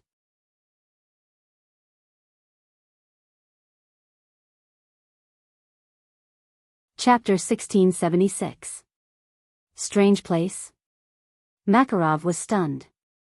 However, after hearing Noah's words, the drunkenness in Makarov's mind disappeared. Because Makarov knew that since Noah said so, it meant that he had discovered something. Makarov was very clear about his grandson's ability. If Noah had really discovered something, then this matter was most likely not as simple as it seemed. Thus, Makarov asked directly. Could it be that you discovered something? Yes. Noah nodded and reminded him. Grandfather, do you still remember the competition of mana between Tura and I before the start of the competition? How could I forget that kind of thing? Makarov sighed. I reckon that no one who saw that scene would be able to forget it, right? That was not an exaggeration. After all, Noah and Tura had both used pure mana to cause a natural phenomenon. That level of mana was indeed very shocking.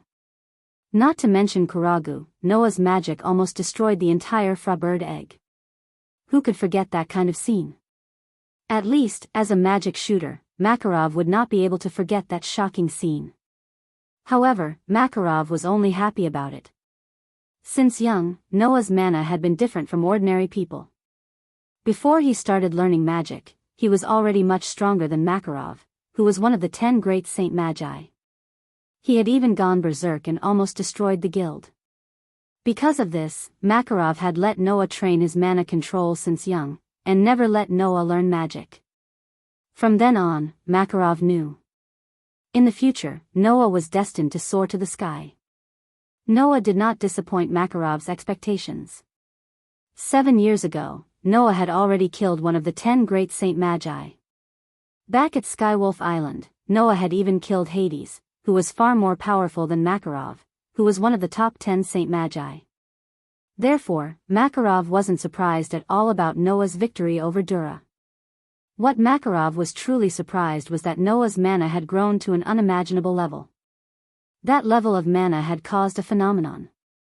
If not for the fact that Makarov already knew about Noah's mana when he was young and trusted Noah's character, he would have thought that Noah had used the power of lumen starlight to display that level of mana.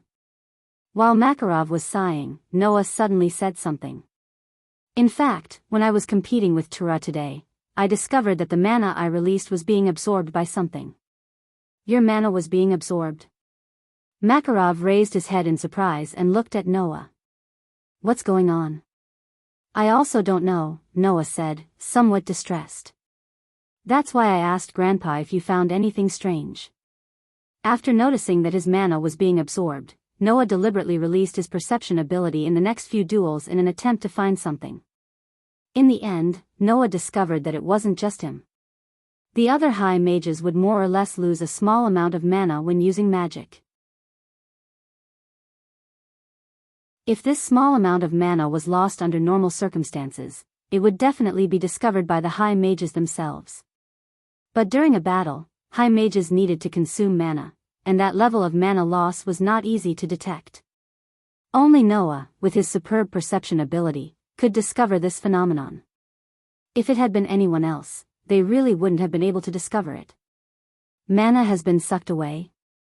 Makarov put down the wine glass in his hand, and his wrinkled brows began to furrow. This problem can be big or small.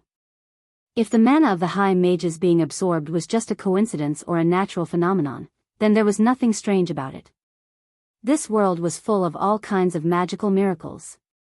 Sometimes, some strange occurrences were similar to natural occurrences, and there was nothing strange about it. But if it was a man-made problem, then it was different. For example, the king of the world of Edras once had designs on Aslan's mana, and didn't hesitate to use the super subspace magic, anima, to turn Aslan's high mages into magic crystals and use them as consumables. That was a matter of life and death, and couldn't be ignored. Another example was Jalal, in order to recreate the forbidden magic that could resurrect people, spent 8 years and used a large amount of magic crystals to build the Paradise Tower, and used it to activate the forbidden magic called our system. That was a problem that involved taboos, and couldn't be ignored. In this world of magic, the so-called mana was that important. Therefore, the existence of lumen starlight was something that transcended time. With it, any kind of forbidden magic could be used at will, and there was no need to spend time to collect mana. If it fell into the hands of evil people, it would be like the third perpetual motion mechanism that was abused, and would only be reduced to an element that could destroy mankind. If the mana of the high mages that appeared in the Great Magic Battle exhibition had been artificially absorbed and collected, then there would be a need to worry about whether someone wanted to use that mana to use forbidden spells or magic-conducting weapons that could endanger humans. Thinking of this, Makarov spoke solemnly. Could it be that Ivan did something evil to get his hands on lumen starlight? I've thought about it too, Noah agreed. It's just that when fighting with Lucy, Freya, who belonged to Raventail, also had a small part of her mana sucked away. If it was Raventail who did it, then there was no reason to absorb the mana of her own people. You're right. Makarov nodded. It seems that it's necessary to investigate this matter a little. I don't think this matter is that simple. Noah looked at Makarov and instructed. So, Grandpa, if you plan to investigate, don't make too big of a move, so as not to arouse the vigilance of the mastermind behind the scenes, and attract unnecessary trouble. Your consideration is right. Makarov replied in agreement.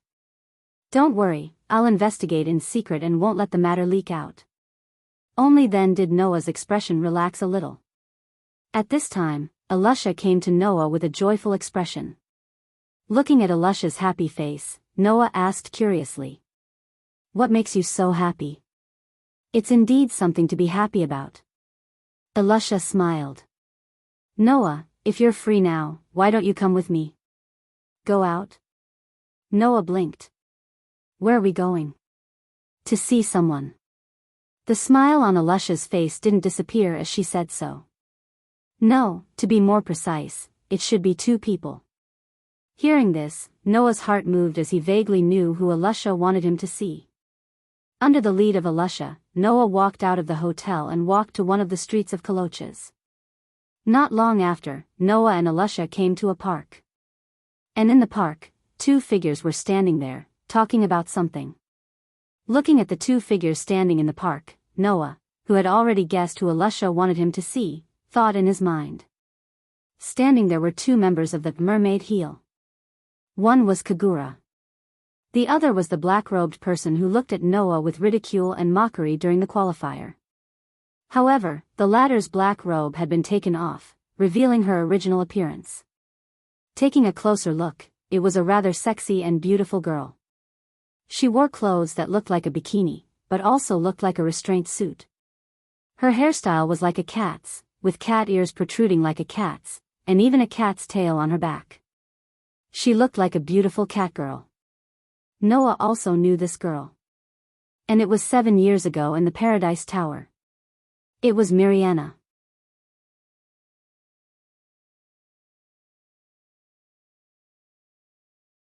Chapter 1677. At this time, Kagura and Milyana, who were talking about something, also noticed Noah and Alusha walking into the park and cast their gazes at them. Little Elu.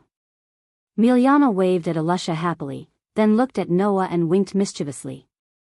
Little Noah, you're finally here. Don't call me Little Noah. Noah said helplessly. Unlike us, you haven't been stopped for 7 years. You're 7 years older, why are you still so naughty? It's because 7 years have passed. I'm older than you now. Isn't it good to call you Little Noah? Milyana giggled. And, I've always been like this. After all, I have the strongest vitality. Hearing this, Noah couldn't help but smile, but he didn't really feel that it was bad. Seeing that Noah wasn't very surprised, Alusha felt strange. Noah, did you already know that Milyana had joined the mermaid heel? I only found out yesterday. Noah explained. After I passed the preliminaries, I asked Grandpa to help me find information on the 8 teams participating in the Great Demonic Combat Arts competition. It was then that I found out that Milyana had joined the mermaid heel.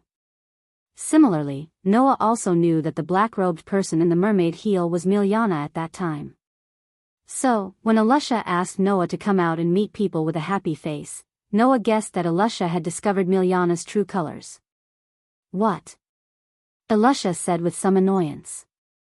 Since you already know about Milyana, why did you ask me to help you investigate?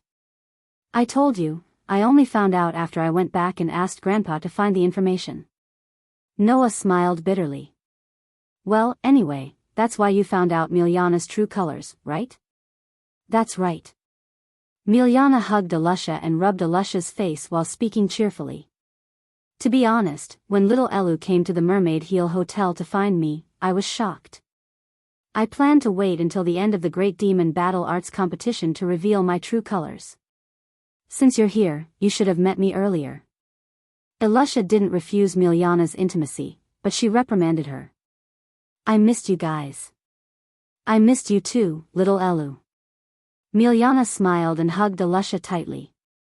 Hugh, Simon, and Wooly and the others missed you too. By the way, since you've joined the Mermaid Heel, what about Simon and the others? Noah asked. Did they also join a guild? No, I'm the only one who joined a guild. Simon and the others are still traveling. Milyana let go of Alusha and hugged Kagura. Besides, I only joined because little Kagura is in the Mermaid Heel. Hearing this, Noah and Alusha turned their gazes to Kagura. Under Noah and Alusha's gazes, Kagura gently pushed away Milyana and came to Noah. Kagura raised her head and looked at Noah with a serious expression. I've wanted to see you for a long time. I can see that. Noah met Kagura's gaze and said directly. Since it's already like this, please allow me to ask you a question. Do we know each other? As early as the first time they met, Kagura had shown a certain degree of interest in Noah. Although it wasn't as serious as Yukino's, Noah knew that Kagura also had some connection with him. It wasn't until he learned that Milyana was in the Mermaid Heel that Noah felt that perhaps Kagura was paying attention to him solely because of Milyana. Unfortunately, Noah guessed incorrectly. We really don't know each other, Kagura said. But my older brother has mentioned you in front of me more than once, and he's praised you a lot. Older brother? That's your older brother, right? Noah said in surprise. Your older brother knows me? The one who answered this question wasn't Kagura, but Milyana. Hee, don't be scared, Milyana said with a mischievous smile. Kagura-chan is actually Simon's younger sister, his biological younger sister. Simon's younger sister? Noah looked at Kagura in surprise. You're Simon's younger sister? What? Elusha also stood up in surprise and looked at Kagura with surprise. You're Simon's younger sister? As early as when the Tower of Paradise incident was resolved, Simon mentioned to everyone that he had a younger sister who had been separated from him since he was a child. In order to find his younger sister's whereabouts, as well as to see the world, Simon took Milyana, Zio, and Wooly on a trip together. This Kagura in front of them was actually Simon's younger sister. Presumably, you already know that my older brother and I were separated from each other when we were young. All these years, I've been searching for my older brother's whereabouts, Kagura explained. It wasn't until a few years ago that I finally found my older brother, and learned about what happened to him all these years. I also learned about your existence from my older brother. Especially you, Mr. Noah. My older brother already told me that the reason why he was released from the Tower of Paradise was because you defeated Jalal and awakened him. Kagura gripped the katana in her hand tightly and bowed deeply to Noah. For this, I can only offer you the highest level of gratitude. This kindness, I will definitely remember it in my heart. If there's anything you need me for, please don't hesitate to tell me. As long as it's something I can do, I will do my best. Both Kagura's expression and tone were incredibly sincere when she said this. Obviously, these words all came from Kagura's heart. Under such circumstances, Noah and Elusha finally recovered from their shock, looked at each other, and then smiled faintly. At that moment, Noah spread his hands and said so. If that's the case, why don't you show me some mercy if we meet in the competition? I can't do that. Kagura raised her head and looked at Noah with an extremely solemn expression. Your Excellency's strength is very strong.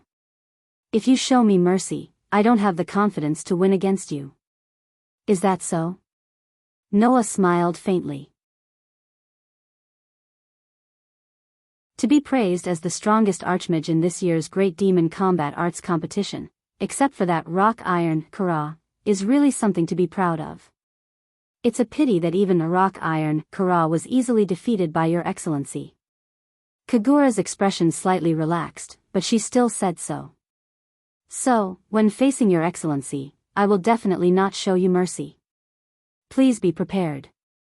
Of course. Noah nodded. I will remember it in my heart. Okay, let's stop with the greetings of our first meeting. Miryana said in an extremely lively manner. Since everyone is already familiar with each other, let's go eat together. Noah, Elusha, and Kagura all nodded without any objections. Just like this, the reason why Kagura showed a certain degree of concern towards Noah finally understood. However, while one doubt was solved, more doubts still existed in Noah's heart. For example, why was Yuno so obsessed with Noah? What was the matter with the magic absorption phenomenon that occurred in the giant egg, Fra Bird? Could it be that there was some secret behind the great demonic martial arts exhibition ceremony? Was Raven Tail, who was staring at Lumen, Starlight, secretly planning something? One question after another remained unanswered. Almost instinctively, Noah had a faint premonition in his heart. The so-called Great Demon Combat Arts Competition Festival might not be as simple as it seemed on the surface. This time's trip to the King's City might bring about some unavoidable things. However, no matter what happened, as the Archmage of Fairy Tale, Noah would never compromise and would fight to the end.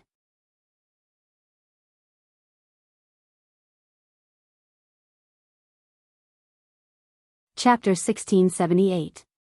The next day, the residents of Clocaska woke up early as usual, full of anticipation as they waited for the start of the Great Demonic Combat Arts competition. The people who had tickets couldn't wait any longer and started to move towards the venue. One by one, they entered the giant egg fra bird. As for those without tickets, they gathered in places with projection magic crystals, such as bars, hotels, and restaurants. As they enjoyed their breakfast, they discussed what would happen in today's competition, never tiring of conversation. The group of sorcerers belonging to Fairy Tale did not waste any time. When the sun rose, they hastily finished their breakfast and began to move towards the direction of the huge egg, fra bird. Along the way, many people were pointing at the members of Fairy Tale and gossiping about them in private.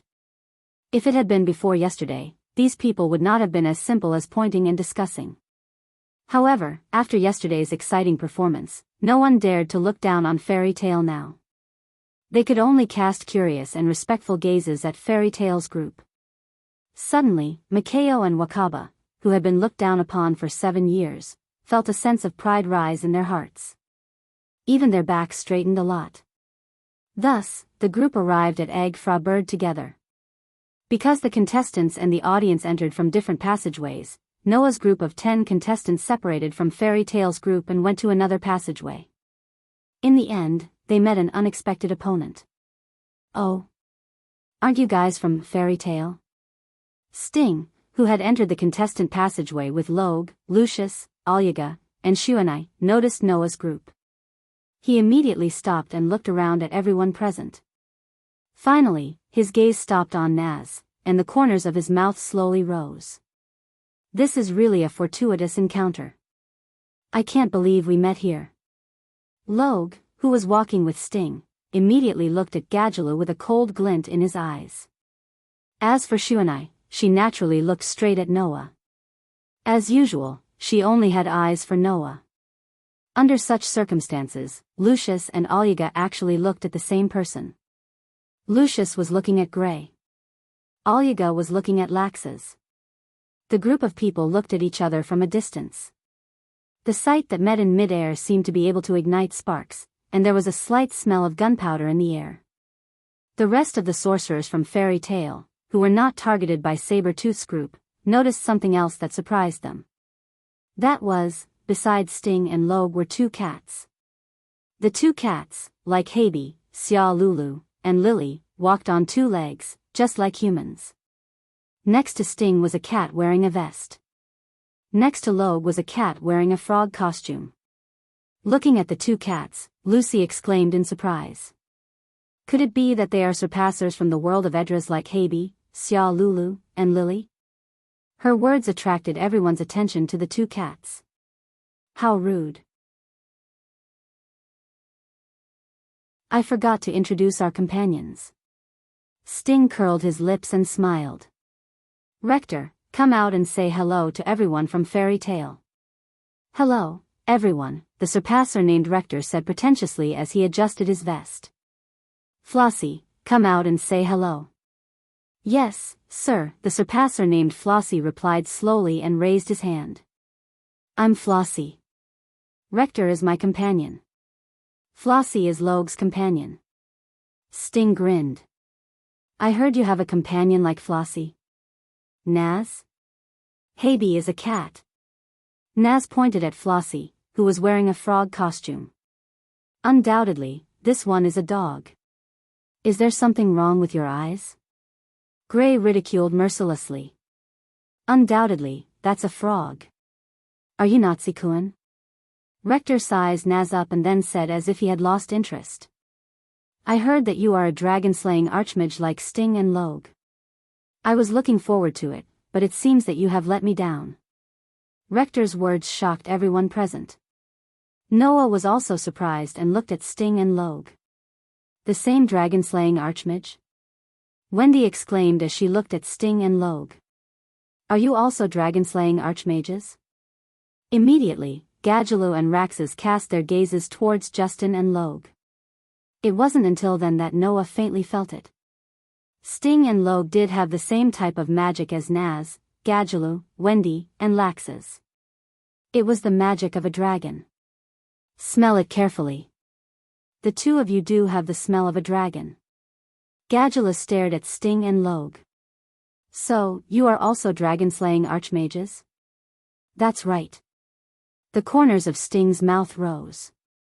However, we are also dragon-slaying archmages. As the third generation, we are not on the same level as the first and second generation. First generation? Elusha frowned. What do you mean? Hearing this, Rector took a step forward and began to explain. The first generation refers to the archmages who were personally taught the Dragon Slayer magic by the dragon. For example, the Dragon Slayer archmages of the Fire Dragon, the Dragon Slayer archmages of the Iron Dragon, and the Dragon Slayer archmages of the Sky Dragon are very typical of the first generation of Dragon Slayer archmages. Rector said slowly. The second generation refers to the archmages who have magic crystals with dragon-slaying magic buried in their bodies. For example, the Thunder Dragon's dragon-slaying archmages are second-generation dragon-slaying archmages.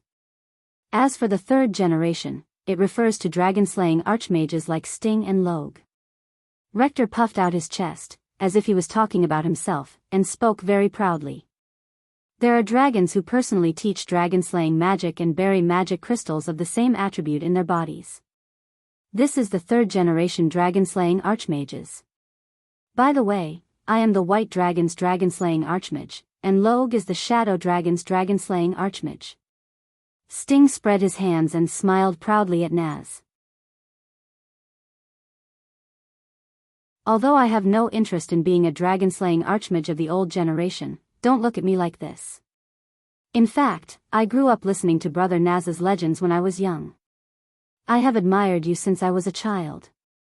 At this point, the smile on Sting's face became somewhat sinister. He clenched a fist and stared at Naz. That's why I have to defeat you and prove that I have surpassed you.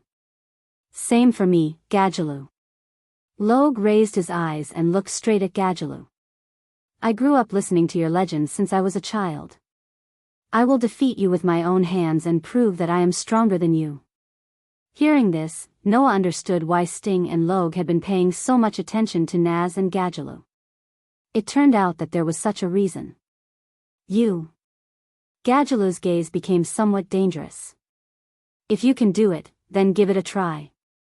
Naz grinned, his eyes burning with fighting spirit. That's exactly what I want. Thus, the gazes of the dragon-slaying archmages collided once again, stirring up sparks. At this time, Alyaga glanced at Laxus and smiled coldly. Although I am not a dragon-slaying archmage, I know how to use lightning-attributed magic. Thunder Dragon over there, are you interested in exchanging a few moves? Laxus didn't answer, only narrowing his eyes. Lucius pressed down on his hat and smiled elegantly. My magic isn't the same as yours. It's just a creation magic, said Yizichin. Sculpt magic? Gray immediately reacted and stared at Lucifer. And Shuanai is a star elemental archmage. Sting shrugged. It seems that we do have a lot of similarities.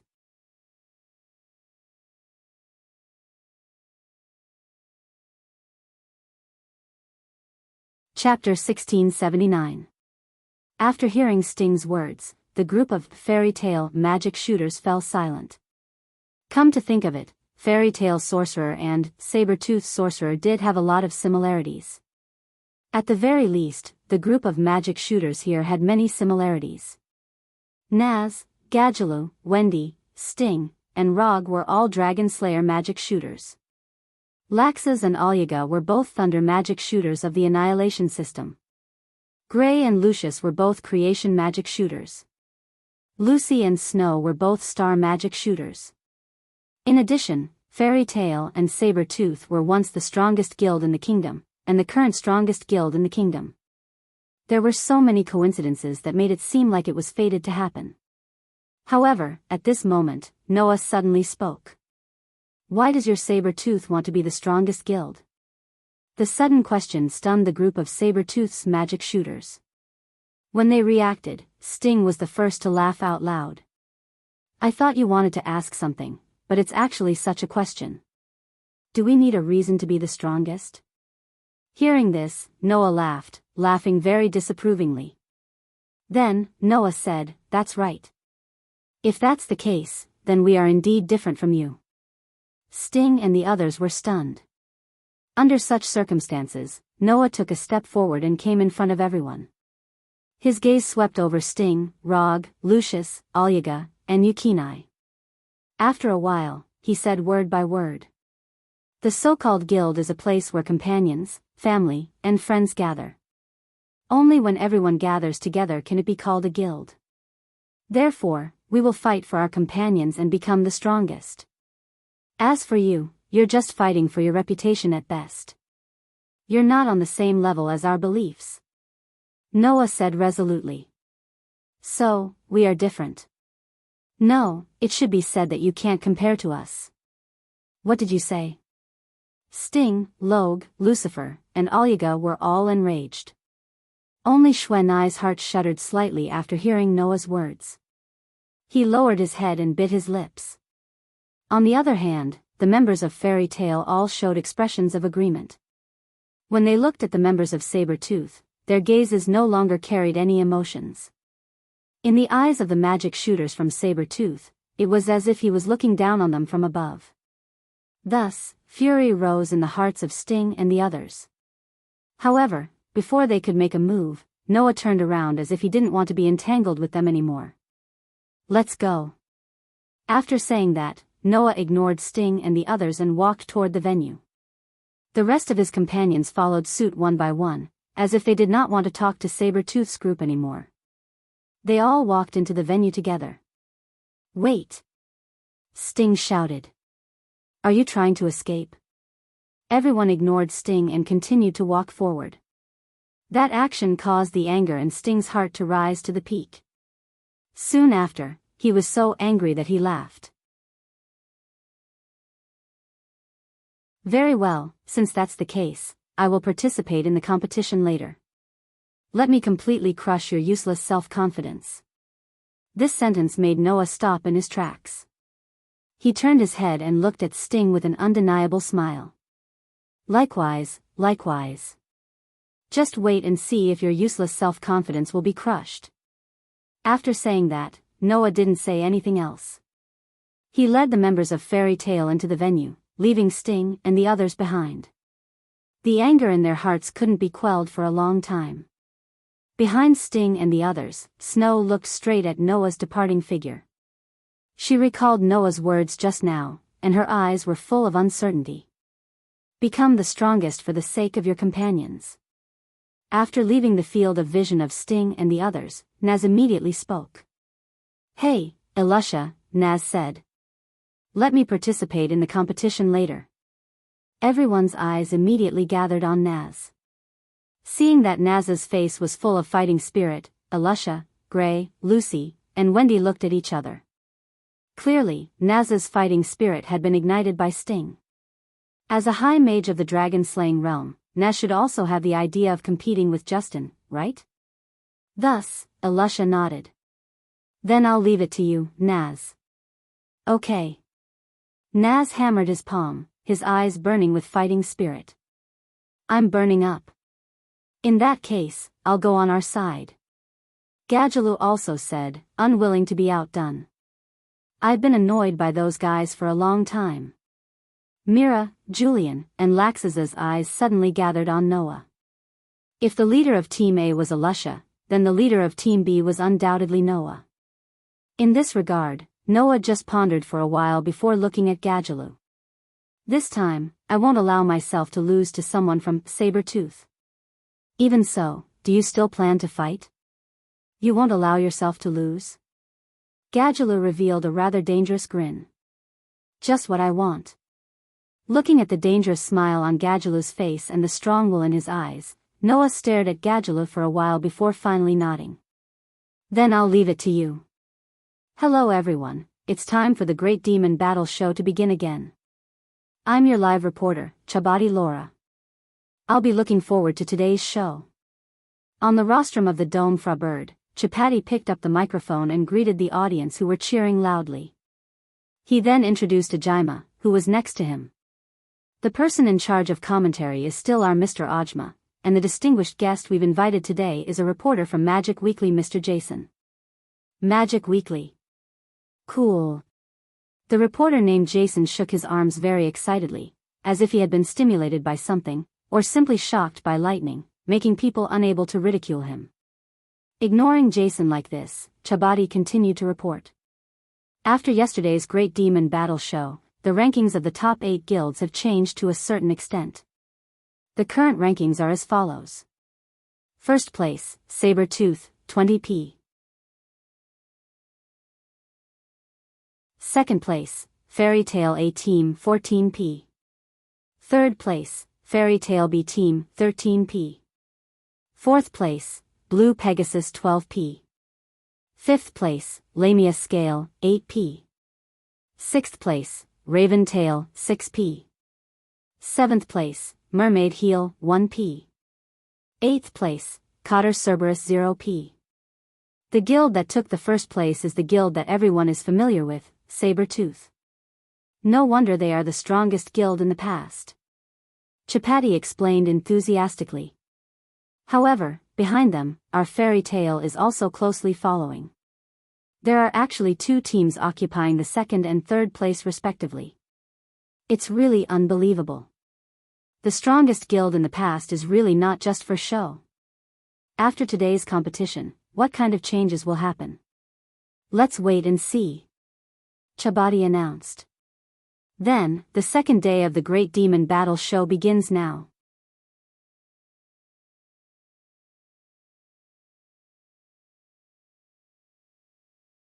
Chapter 1680. Accompanied by the loud sound of wheels, wooden chariots drove through the streets of Kolochas in a grandiose manner.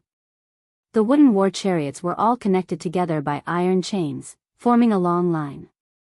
Amidst the loud sound of wheels, the chariots moved at a steady speed towards the direction of the giant egg frage. On the moving wooden chariots, a group of magic shooters were racing. That's right, it was a race. Through the projection magic crystal set up in Egg Fra Bird, the magic shooters and the audience from all over the continent could clearly see the entire process of the race.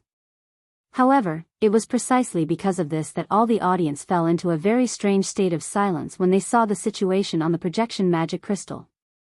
In particular, the magic shooters from Fairy Tail and Saber-Tooth had already entered an extremely speechless state. There was no other reason other than the fact that the outcome of the competition was beyond everyone's expectations. The competition on the second day of the Great Demonic Combat Arts Exhibition competition was about chariots. The rules of this competition were very simple. It was to let the contestants of the 8 teams race on the chariots. During the race, the contestants could not fall off the chariot. Once they touched the ground outside the chariot, they would be eliminated. During this period, there were no restrictions on the use of magic, nor were there any restrictions on the use of any means. As long as they did not fall off the chariot and successfully reached the finish line, it would be considered over. Finally, according to the order of arrival at the finish line, the teams of each guild would receive different points. It was such a simple competition. However, it was precisely because of this competition that the audience in the entire venue was speechless. The reason was because of the situation shown in the last projection magic crystal. Woo! In the last part of the wooden chariots that were moving towards the flattened egg, 3 sorcerers were lying on the chariots with ashen faces. They were like worms that were constantly wriggling forward. Those 3 people were Naz, Gadjaloo, and Sting. The contestants of the other teams had already far surpassed these 3 people, and opened up a distance that was absolutely impossible to surpass. Only Naz, Gadjaloo, and Sting were lying on the chariot like worms, crawling forward with great difficulty. Seeing this scene, the audience looked at each other in dismay. Looking at this scene, the sorcerers belonging to Saber-Tooth lowered their heads in shame, as if they had no face to see anyone. Looking at this scene, the faces of everyone from Fairy Tail twitched. Looking at this scene, Noah almost covered his face. He really couldn't bear to continue watching. Under the strange atmosphere, Chabadi helplessly picked up the microphone and said this with a face full of shame. Looks like the contestants from the top 3 teams are all suffering from motion sickness. The audience fell silent. Then, they burst into laughter. What? So, even the former strongest guild and the current strongest guild have weaknesses? Come on. At least you're still opponents. Don't fall to last place. Good luck. Ha ha ha ha. The laughter of goodwill and ridicule continued to echo in the field. After yesterday's exciting competition, everyone had already compared Fairy Tale to Saber-Tooth. After yesterday, the battle between the two guilds had been the topic of the audience. Everyone was looking forward to it. Today, would Fairy Tale and Saber-Tooth be able to give equally exciting matches? In the end, in the next day's competition, the two guilds that had become the hot topic actually performed so amazingly, which made many people happy. The so-called competition was like this. For the audience, it was actually just entertainment. Therefore, these people would cheer if the performance was wonderful, and they would also cheer if the performance was interesting. As long as they were happy, it was enough for these people. Therefore, the performance of Fairy Tale and Saber-Tooth not only did not cause the audience to be disappointed, but also made the audience feel incomparably happy, and their popularity became even more exuberant. However, that was understandable. The top 3 teams were reduced to this point because of motion sickness, which really made people not know whether to laugh or cry. In this way, the top 3 contestants would undoubtedly occupy the last 3 positions in this competition. The audience couldn't help but laugh out loud at this unexpected outcome. It seems that Naz and Gadjaloo won't be able to win many points for us. Mira held her cheek with one hand and looked helpless. Fortunately, Sting of Saber-Tooth is the same, otherwise it would be too disadvantageous for us. That guy named Sting also can't do anything about transportation. Is that really the weakness of the Dragon Slayer magic shooter? Jubian was puzzled. Also, undoubtedly, when you see the word chariot, you can more or less expect the content of the competition to be related to transportation. Why did you let Mr. Naz and Mr. Gadjaloo play? Those 2 idiots insisted on playing, saying that if they didn't play, it would be considered as running away, so they had to play no matter what. Laxus curled his lips and said, I guess that the Dragon Slayer magic shooter of Saber-Tooth also said that he wanted to play and was afraid that he wouldn't be able to get off the stage, so he braced himself and played together with them, right? What the hell is this? Noah didn't know what to say. Previously, when we were confronting each other, you spoke so highly of yourself. In the end, regardless of whether it was Fairy Tale or Saber-Tooth, both of them ended up like this. Doesn't this make you look like a fool?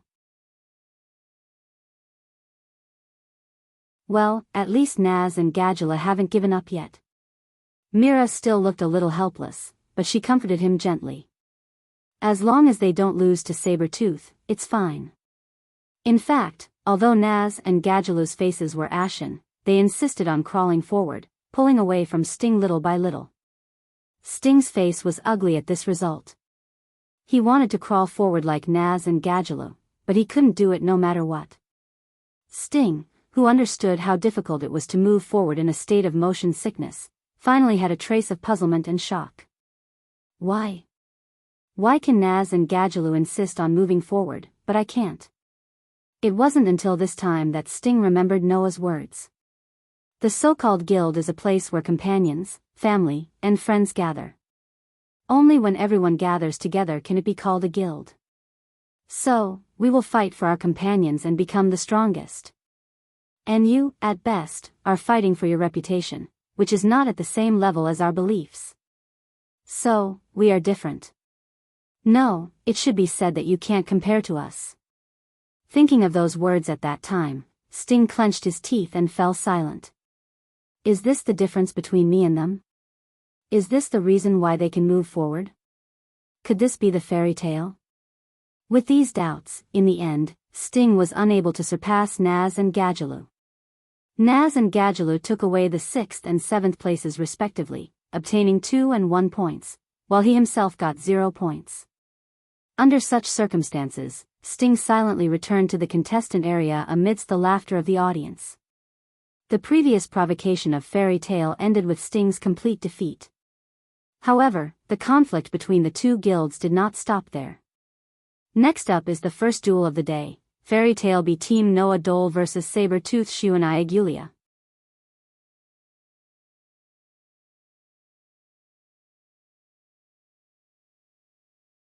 Chapter 1681. What?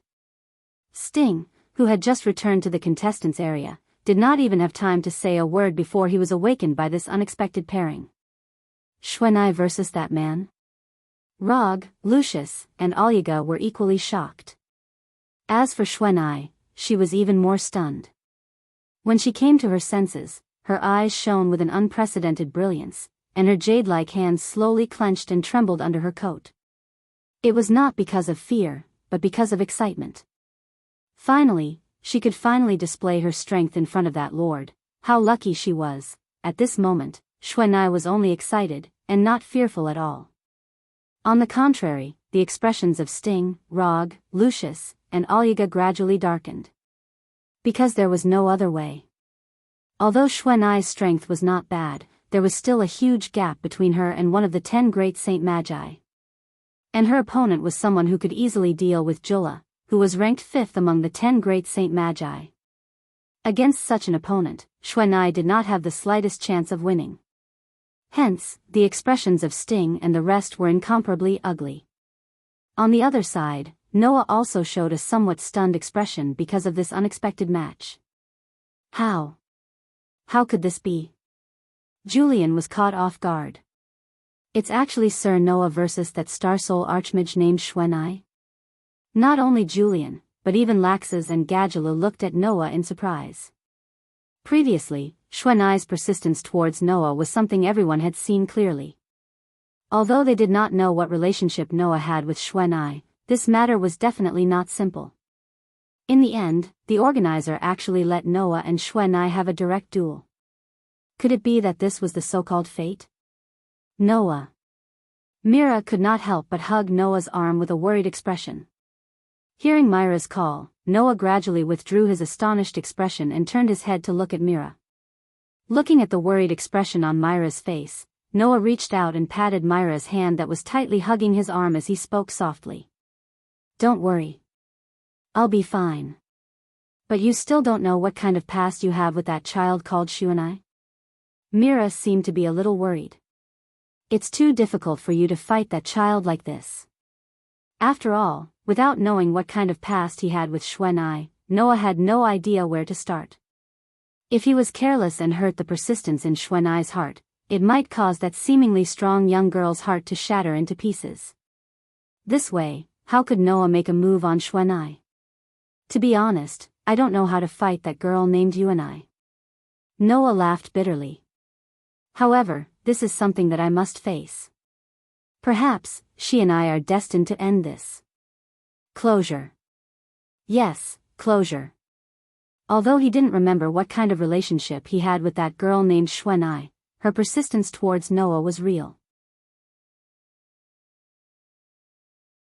This reminded Noah of Versilia Eva's persistence towards Liena Subble in the world of Elven Sword Dance. Liena Subble had once taken down Versilia in the Elven Sword Dance Festival, but she didn't put Versilia in her eyes from the beginning to the end. That extremely prideful Elven had once fallen and did not hesitate to harm her body and future in order to compete with the strongest sword dancer. Why did Versilia not hesitate to go to such extent to win against Lien? The reason, wasn't it to make Lien, who once didn't even look at her, take her seriously? Then, putting himself in her shoes, Noah's life was almost the same as Liena Subble's. It could only be described as a legend. Didn't he hurt some people unintentionally? The answer, perhaps, was yes. And this person was very likely to be Xuanai. Perhaps, even Xuanai was just one of them. That was hard to say. Therefore, Noah couldn't avoid facing Xuanai. Previously, Noah had been thinking about how to solve Xuanai's problem. However, Noah had been unable to find an answer for a long time. Now, the Great Demonic Arts Festival had directly pushed Noah in front of Xuanai. Then, perhaps this was the world telling Noah. In order to not have any regrets before the final battle, he had to face the girl's persistence. Other than that, there was no other solution. I have to fight this round. Noah gently stroked Myra's head. Don't worry about me. There will always be a way. Hearing this, Mira opened her mouth, but nothing came out. After a while, Mira smiled. Her delicate face revealed a gentle expression that was no different from before. I believe in you. Noah returned a smile and hugged Mira into his arms.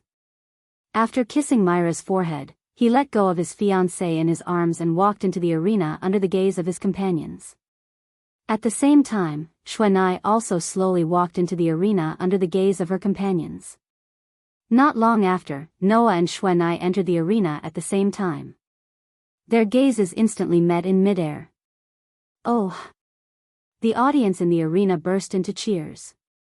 Not to mention the audience, even Chapati on the rostrum raised his voice and reported excitedly. Now walking into the arena are Noah Doria from Fairy Tale and Xuanai Agulia from Saber-Tooth. In yesterday's competition, both of them had shown extraordinary strength to everyone in the competition segment and duel segment. Today, both of them will meet in the first round of the duel segment. They are the magic shooters from the former and current strongest guilds respectively. This battle will not disappoint us. No matter which side it is, both of them are very powerful. Yajma gave a compliment. I sincerely hope that both of them can have a regret-free competition and let us see the excellence of both guilds. No regrets. Cool. No regrets. Cool. Even Jason started to babble nonsense. The atmosphere in the arena was completely brought to a climax. Immediately, cheers resounded in the air above the venue, stirring up the hearts of the contestants of each team. However, Noah and Xuanai did not seem to hear the resounding cheers. They looked straight at each other and remained silent. I'd been waiting for this moment to come. After a long while, Xuanai broke the silence and revealed her inner thoughts. In order to show my strength in front of you, I've been persistently training for the past 7 years. Now, the time has finally come. Xuanai raised her hand and held a star essence key tightly. Her eyes were like torches as she stared at Noah. You don't have to be merciful. I won't be merciful either. I'll show you all of my strength. From Xuanai's words, Noah could clearly feel an extraordinary strong will. One could imagine what kind of feeling Xuanai had when she said those words. In response, Noah only took a deep breath and met Xuanai's gaze. If you really wish to fight with me, I can satisfy you. Noah looked straight into Xuanai's eyes and said. However, I hope that after the battle, you can tell me everything. Everything? Xuanai tightened the key in her hand and lowered her head as she muttered softly. What are you referring to? The connection between us, Noah said directly. I don't remember where I met you, nor do I remember what happened between us. I only vaguely remember the name, Xuanai. Xuanai remained silent, but her hand that was holding the star essence key tightened. After a while, Xuanai squeezed out a sentence. It's natural that you don't remember me. To you, it's just an insignificant interlude. However, to me, it's something that I'll never forget in my life. Rather, I'm already very touched that you still remember my name. After saying that, Xuanai raised her head and looked at Noah. Beat me and I'll tell you everything. The corner of Noah's mouth lifted slightly.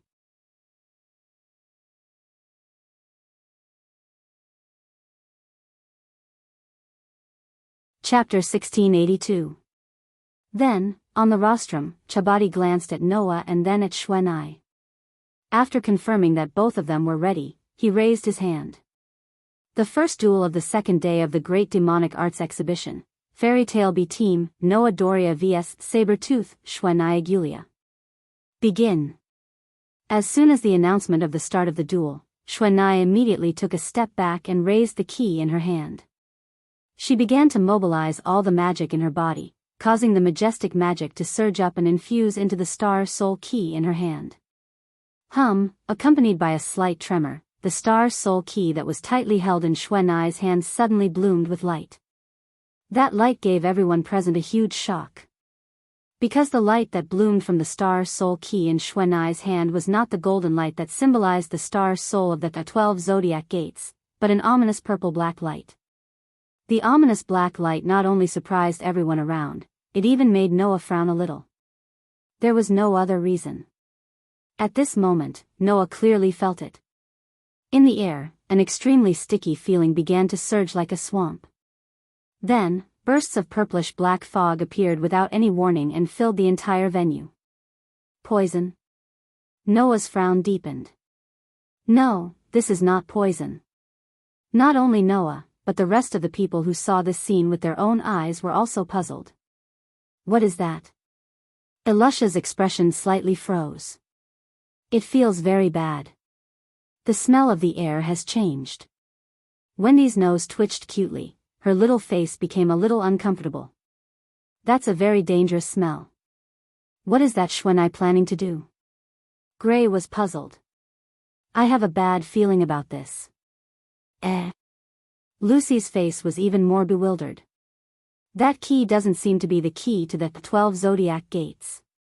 After being reminded by Lucy, everyone realized that. In Xuanai's hand, the key that was emitting an ominous purple-black light was not a bright golden color. That key was completely black in color. Furthermore, there was a black snake coiling around it. It wasn't just the luster. Even its appearance was very strange.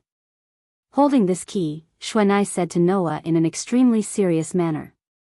If I only rely on the power of the 12 zodiac gates, I have no hope of defeating you. Therefore, I will directly use my greatest trump card, the power of the 13th gate. The power of the 13th door? Noah was stunned. The power of the 13th door? The others were also stunned. Only Lucy sucked in a breath of cold air. It can't be. Does the girl called Xuanai have the key to the 13th door? Do you know what's going on? Gray quickly asked. The so-called 13th door. I've only heard of it. Lucy couldn't help but step forward. She came to the guardrail and leaned forward slightly. Looking at the key in Xuanai's hand, she said in shock. It is said that above the 12 zodiac gates, there is actually an unknown star spirit that is independent of the 12 constellations. That is the 13th star spirit. While Lucy was explaining, Xuanai had already raised the ominous key in her hand. The power of the star spirit represented by the 13th door far surpasses that of the 12 zodiac gates. This is my greatest trump card, and also my greatest strength. Now, it's time to open this door. Xuanai raised the key that was emitting ominous light high up. As if she was singing, she shouted loudly. Open. The door of Ophiuchus constellation Ophiuchus.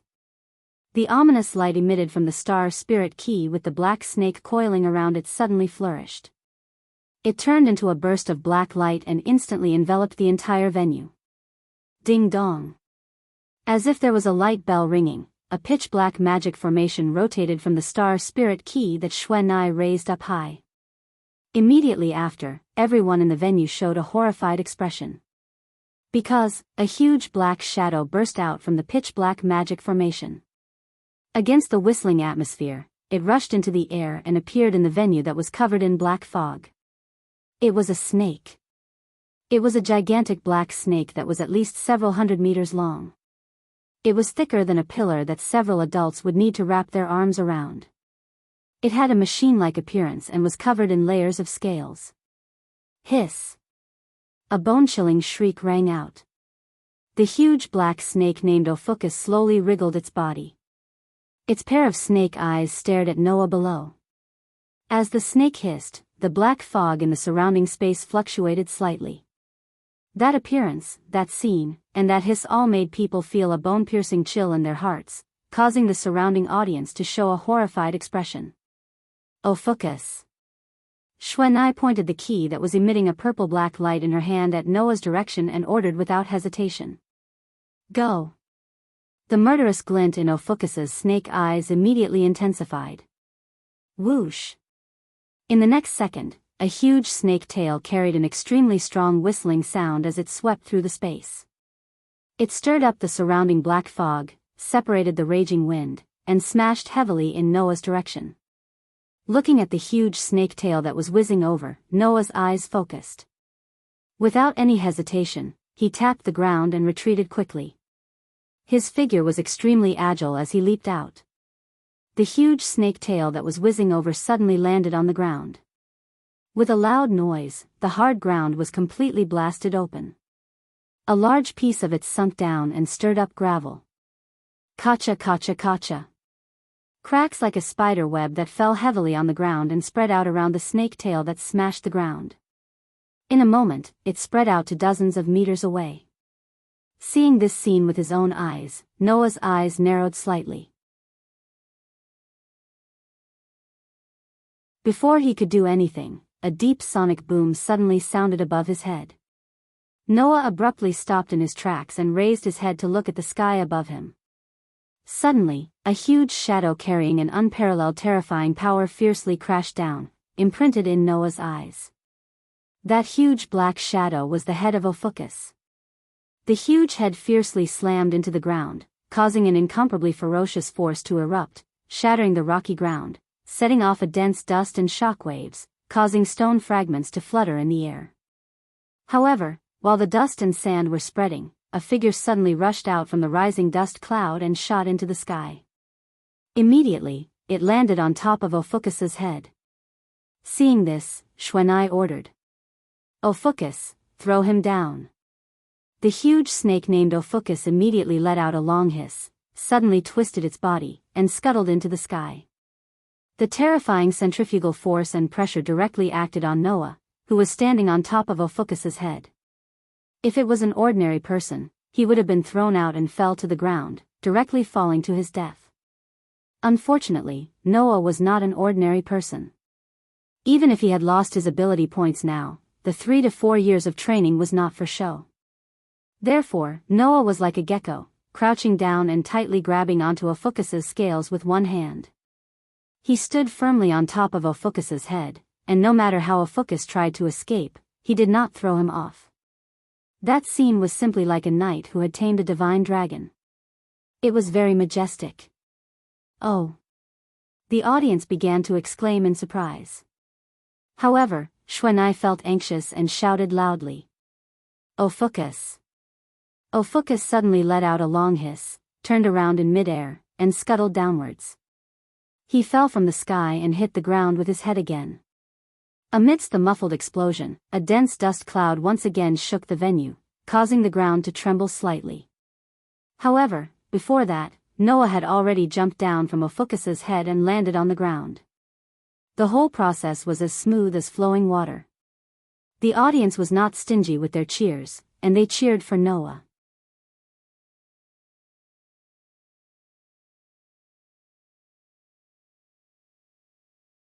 Chapter 1683. Hiss. In the hazy black fog, Ophucus' hisses resounded. One could faintly hear the anger in his voice. The huge black python seemed to be roaming in space. It twisted its huge body agilely and coiled around Xuan'ai. Its huge head hung down from midair. Its pair of snake eyes stared intently at Noah. There was an unusually dense ferocious glint in its eyes. Obviously, after a series of attacks, it was unable to do anything to Noah at all. This fact made the Ophiuchus star spirit, who was known as the 13th door that was even higher than the 12 zodiac gates, feel unusually furious. Of course, it wasn't just Ophucus. Xuan'ai also felt a little anxious. She held the pitch-black star spirit key that was emitting an ominous purplish-black light and looked at Noah with a sharp gaze. Then, Xuan'ai said these words. "Why aren't you attacking?" Knowing how powerful Noah was, Xuan'ai immediately used her biggest trump card at the start of the match, bringing out her greatest strength. However, compared to Xuan'ai, Noah didn't use any of his strength from the beginning to the end. He only dodged continuously and circled around Ophucus without launching an attack at all. If Noah used the magic that could continuously shoot out magical light beams like he did against Jura yesterday, Xuan'ai might have been defeated by now. Xuan'ai, who was clearly aware of this, had been wary of Noah's magic cannon. In the end, Noah didn't use it at all, and didn't even launch an attack.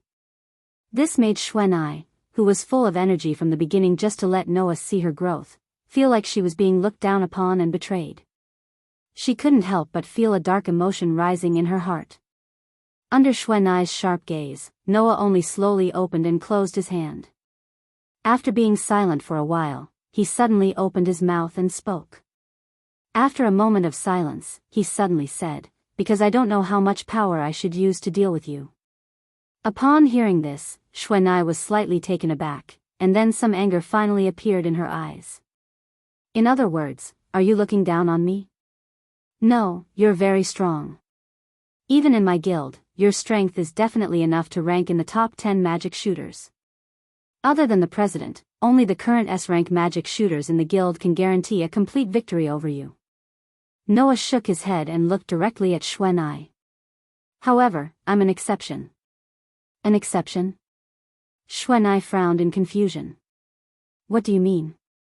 "Although it sounds like I'm boasting, I have to tell you." Noah smiled indifferently. "Actually, with my current strength, I probably can't be compared to humans, right?" His words that sentence, which caused an uproar in the surroundings. Not only the audience, but also the other magic casters from the other guilds couldn't help but sneered at Lin Lin. Lin. Admittedly, Noah was indeed very strong. He could easily defeat even the 5th-ranked Great Magus Saint. In the past, he had even killed a Great Magus Saint. But even so, to say that he was above all humans, no matter who it was a joke. Only the main members of Fairy Tail couldn't help but recall the battle between Noah and Akinalia on Celestial Wolf Island. At that time, the strength that Noah displayed was simply comparable to that of a demon god. Even the black dragon Akinalia, who had destroyed a huge country in Revelation, was able to fight evenly with him. Could that kind of strength be compared to humans? Therefore, the main members of Fairy Tail were collectively silent. Of course, even the main members of Fairy Tail did not know about this. In fact, at that time, the reason why Noah was able to fight Akinalia to a draw was that his authority had not yet been adapted to this world and couldn't be used. Otherwise, if Noah could even kill a god, Akinalia naturally wouldn't be a problem. Even if the power of authority was excluded, compared to that time, the current Noah was only stronger. Although at that time, the powerful gate of Babylon was no longer by his side and the ability value that gave Noah astonishing physical strength was also lost, the current Noah had strength that he didn't have at that time. For example, the third perpetual motion mechanism's soul. For example, Aster, who had recovered all the power that even the Elven King, who was the elemental incarnation of the world, was afraid of. Another example was Athena, who had assimilated with the blade of salvation that could even cut stars. With these powers, even if Noah lost his authority, ability value, and treasury, he still wouldn't be weaker than when he fought Akinalia on Celestial Wolf Island. Thus, ignoring the clamor around him, Noah looked at the astonished Xuanai and said, "Do you know how much power I used when I fought Jula?" The surroundings suddenly became silent. Everyone looked at each other in dismay, confusion written all over their faces. And those high mages from the major guilds all had shocked expressions. This was especially true for the members of Lamia Scales. They couldn't help but stand up. "What does he mean by that?" Leo asked in shock and anger. Could it be that when he fought Mr. Jula, he didn't use his full strength? Liar.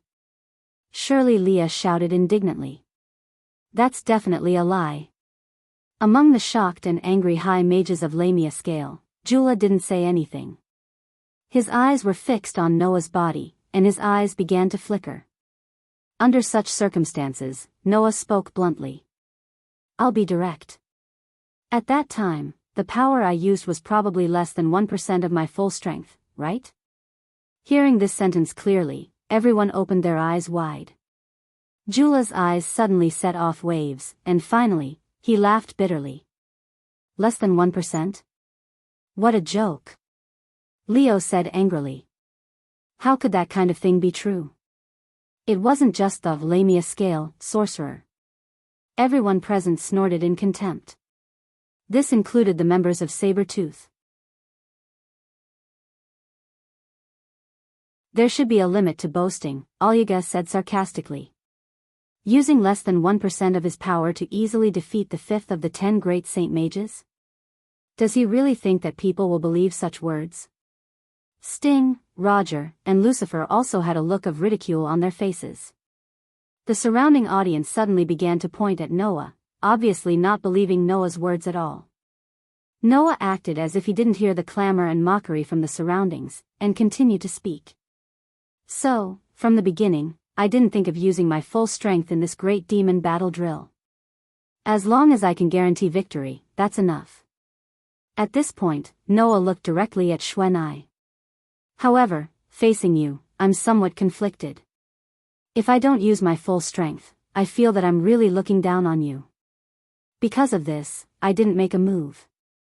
But now, I've decided. Noah said word by word. I'll let you see the extent of my power now. After saying this, Noah raised his hand, and with a flash, a small sword suddenly appeared in his hand. It was a small sword that was completely platinum in color. Athena, Noah said softly. Is there a problem?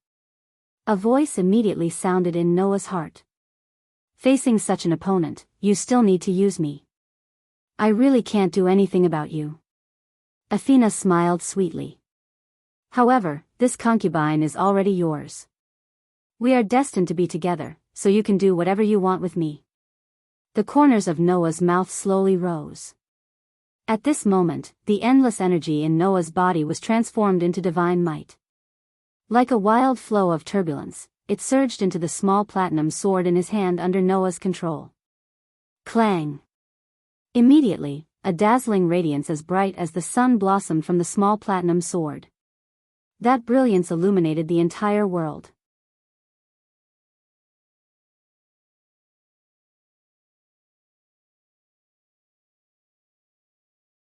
Chapter 1684. Clang! The dazzling platinum light that was as bright as the sun turned into tens of thousands of rays of light that bloomed in the center of the venue. It surged out like a tide and instantly covered the entire area. It was so dazzling that it was hard to imagine. Everyone in the venue cried out in surprise one after another. Then, their entire field of vision was pierced by the dazzling light, and they all subconsciously closed their eyes. At this moment, the thick black fog that filled the entire venue was dispersed by the platinum light. The pitch-black giant snake Ophucus let out a sharp cry, its voice filled with confusion. At this moment, no one's field of vision was not filled by the dazzling platinum light, causing a commotion. However, amidst the commotion, an extremely clear voice reverberated like a chant. Divine starlight, lightning of salvation, goddess wisdom, indestructible steel, sword, appear in my hand. It was a language that no one in this world could understand. This was because it was an elven incantation written in the elven language. It did not belong to this world at all. Therefore, everyone could only hear a series of incomprehensible and mysterious incantations. Then, the platinum light that illuminated the entire area surged and became even more dazzling. In order to adapt to the dazzling platinum light, the people in the venue did not know how much time they had to use. When their field of vision had more or less recovered a little, the audience that filled the entire venue finally realized. The platinum light that filled the entire area originated from a sword. A sword that was completely platinum in color, as bright as the sun, blooming with tens of thousands of rays of light. Such a mystical and sacred sword was now tightly held in Noah's hand. He raised it high into the sky and released a dazzling light to the surroundings. Staring at the sacred platinum sword, everyone in the venue became absent-minded at this moment. Including Xuanai. That. Xuanai said with great difficulty. What is that? Hearing Xuanai's voice, Noah slowly retracted the divine blade that was raised high into the sky. He pointed it diagonally to the ground and softly said. This is a divine sword that can even sever a star. Its name is Heavenly Sword of Salvation. Heavenly Sword of Salvation. Xuanai's voice was filled with uncertainty. A divine sword that can even sever a star? What a joke. He must be joking. How could such a weapon exist in this world? This was Xuanai's thought, and also the thought of everyone in the venue. Everyone thought that Noah was definitely joking. However, no one present was able to voice their thoughts as they stared at the platinum sword that seemed to absorb all the light in the world, shining as resplendently as the sun. Their faces were filled with uncertainty. Then, Noah said. I know you don't believe me, Noah said faintly. However, you will soon believe it. After he finished speaking, Shwenai, Shwenai, Shwenai, Shwenai, Shwenai of the world, heavenly sword of salvation, buzz. Following a clear trembling sound that seemed to reverberate in everyone's heart, the dazzling light that bloomed from the heavenly sword of salvation suddenly rushed into the sky. Whoosh whoosh whoosh whoosh whoosh. Amidst the piercing sounds of the air being torn apart, streaks of platinum light shot up into the sky and converged above the giant egg, gradually condensing into a sphere. Like a celestial body, it continued to emit dazzling light as it rotated. Not long after, a huge platinum sun that was larger than the entire giant egg, with a diameter of more than 1,000 meters, suddenly appeared under everyone's gaze. It burst forth with terrifying fluctuations that shook the entire space, causing the surrounding space to slightly distort. Looking at the huge platinum sun that was suspended above, everyone's mouth was wide open, and their faces were filled with horror. At this moment, even the most ordinary spectator understood what was going on. What he was looking up to was the light of salvation that could bring hope to everyone, and also bring death to everyone. When the platinum sun fell from the sky, even if it was the planet itself, it would directly penetrate to the deepest part of the planet's core. That was a scene that would only appear in dreams.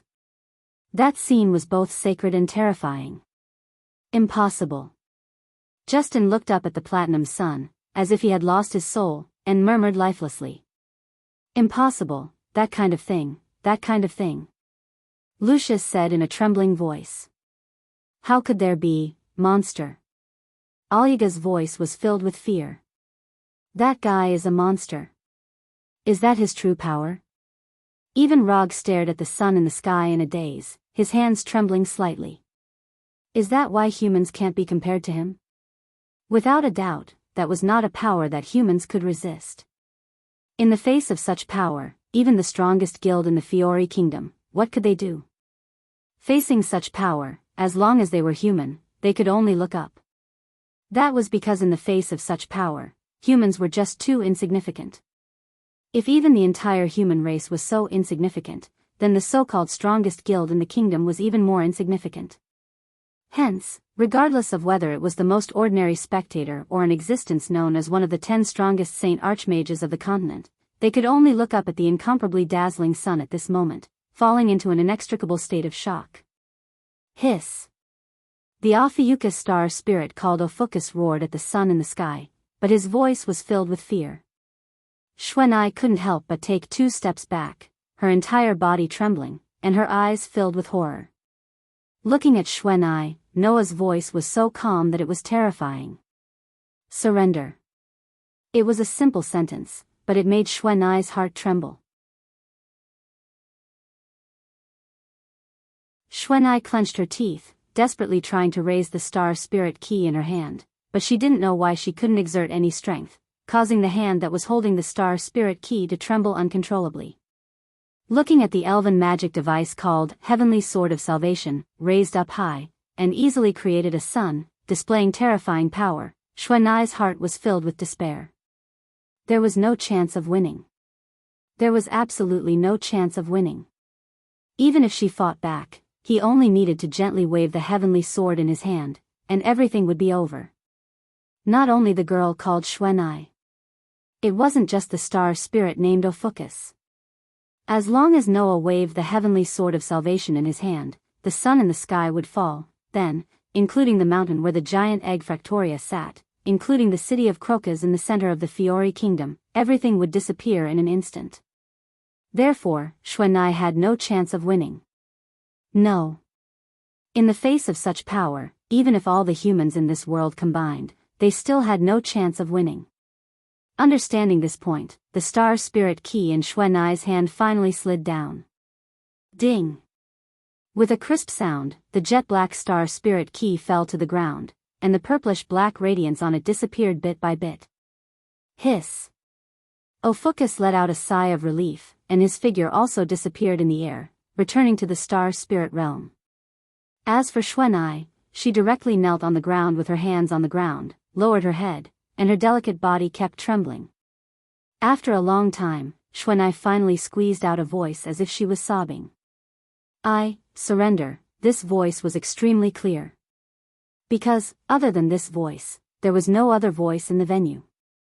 In the eerily silent venue, Xuanai's voice finally woke up Cha Body on the rostrum, and he reflexively picked up the microphone and stuttered. Xuanai surrenders.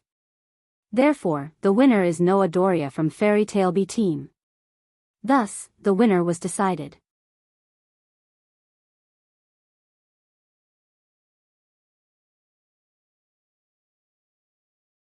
Chapter 1685. Buzz, in the sky, the dazzling platinum sun suddenly turned. With a slight tremor, it slowly disintegrated into streaks of platinum light and dissipated into the air. It wasn't until the platinum sun had completely disappeared that the audience could finally relax their hearts. In the end, almost everyone realized. Their faces, backs, and hands were all covered in cold sweat. It was only at this moment that people began to feel a strong sense of fear. Thus, everyone present looked at Noah in the middle of the venue. Their eyes were completely different. Only then did people understand just how powerful was Noah Dole's existence. With such a degree of power, it was no wonder that he dared to claim that humans could not be compared to him. That was not an exaggeration, but a statement of fact. At least they could be sure that in this world, there was absolutely no human who could be a match for him. The so-called 10 great saint sorcerers, in front of that platinum sun, was probably just a joke. Even the sorcerers in the famous guilds understood this point. Thus, in the contestant area of Lamia scale, Turtledove let out a long sigh and spoke from the bottom of her heart. "I am not as good as him, there is no need to even compare." The sorcerers from the Lamia scale fell silent. The sorcerers from Saber-Tooth were silent. The sorcerers from the Blue Pegasus fell silent. The sorcerers from the Mermaid Heel fell silent. The sorcerers from the Cotter Cerberus fell silent. The sorcerers from Fairy Tale were also silent. As long as they witnessed the scene just now, when they heard Tura's words, they were all silent. Because, they could not refute. Only in the contestant area of Raven Tail, Alix was excited. Staring at the heavenly sword of salvation, in Noah's hand that was still shining with a dazzling platinum light, Alexi's heart was indescribably excited. That is definitely a magic weapon developed by using the power of lumen starlight. It is definitely so. After all, there was no need to even think about how much magic power a magic weapon that could create such a terrifying sun would consume when it was used. If there was not a huge amount of magic power to support such a weapon, it would be absolutely impossible to use it. Logically speaking, such a weapon, even if it was only used once, would require more than 1 billion magic power. In other words, only by gathering the magic power of more than 1 billion sorcerers could one use such a level of power once. That level of magic power, without the support of the eternal magic power, lumen, starlight, how could it be casually used for a demonstration? In fact, Alix's thoughts were indeed correct to a certain extent. If there was not enough divine power to support it, then the power of the heavenly sword that could even cut a star would not be able to be used. However, Noah did not need to rely on lumen starlight at all. Relying on his own strength, it was enough to display all the power of the heavenly sword. Therefore, Alix did not know that Noah himself was a different kind of lumen starlight. So that's how it is, so lumen starlight is in Noah Doria's hands. The greed in Alix's heart finally erupted. I must get it. No matter if it is lumen starlight or that weapon. They all belong to me. Noah, who did not know the feelings of the others, only looked at Xuanai who was sitting paralyzed on the ground, raised his foot, and walked over. During this process, the heavenly sword of salvation, in Noah's hand turned into a burst of light particles and turned back into a small platinum sword. It was pinned to his waist. Then, Noah came in front of Xuanai, looked down at Xuanai who was sitting there paralyzed, and said softly. Just like what we agreed on, I hope you can tell me everything. Xuanai lowered his head and did not speak. After a while, Xuanai took out a key from his pocket and showed it to Noah. That key was not the extremely precious golden key of the 12 zodiac gates, nor was it the key of the 13th gate, which was even more valuable than the 12 zodiac gates. It was only the cheapest star elemental key. The star elemental that was summoned using this star elemental key, it was estimated that, not to mention having a certain degree of power, it would not be strange for it to only have ornamental value. Such a star elemental key could even be bought in an ordinary magic tool shop. However, such a key, not only did Xuanai use a string to string it together, he even hung it around his neck and hid it in his clothes. Obviously, to Xuanai, this was a star elemental key that was even more precious than the 12 zodiac gates. Holding this star elemental key, Xuanai said softly, "This is the key you gave me 7 years ago." "I gave you the key?" Noah was stunned. However, in the next second, a thought flashed through Noah's mind. Needless to say, Noah did not know star elemental magic at all, so he naturally did not have a star elemental key on him. However, 7 years ago, when he first met Lucy, Lucy gave a star elemental key as a gift to Noah. And by chance, Noah gave that key to a little girl. A little girl who was bullied by a few gangsters in an alley and was saved by him. At that time, Noah and Levi went to the jewelry store together to order engagement rings for Mira and Lisanna. It was at that time that Noah met that little girl by chance. He still remembered that the little girl had snow-white hair that leaned towards blue. Moreover, she introduced herself like this. "My name is Xuanai." The memories of the past were instantly recalled by Noah all at once. "You?" Noah looked at Xuanai in bewilderment and said uncertainly, "You're the child in the alley at that time?" Hearing this, Xuanai tightened her grip on the key.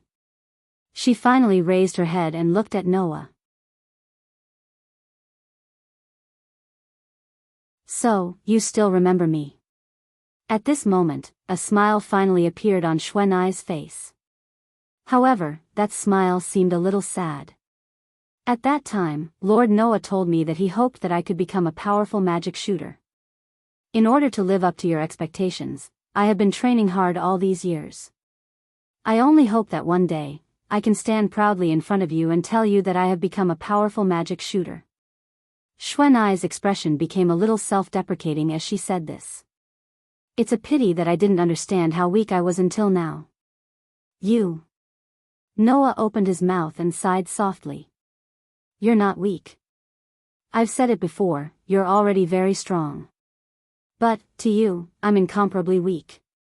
Xuanai bit her lips and closed her eyes as a drop of tear rolled down her cheek. "The current me is simply unable to stand beside you, let alone stand before you. You said that you were a magic shooter from the strongest guild in the Fiori Kingdom. It was because of this that I joined Saber-Tooth." Xuanai's voice was laced with tears. "But, you're not there at all. You're a liar." Noah fell silent and looked at Xuanai with a complicated gaze. At this moment, Noah finally understood why Xuanai asked him to leave Fairy Tail and join Saber-Tooth. It wasn't because Xuanai looked down on Fairy Tail. This young girl only hoped to join the same guild as him. Unfortunately, fate made a fool of people and made this young girl walk on a path that was completely different from her dreams. Now that the two of them had finally crossed paths, Xuanai naturally wanted to make up for her past regrets. That was why Xuanai appeared in front of Noah. You're tuning into the Romantic Tales YouTube channel. Don't forget to subscribe and join us on this journey to catch the most captivating stories.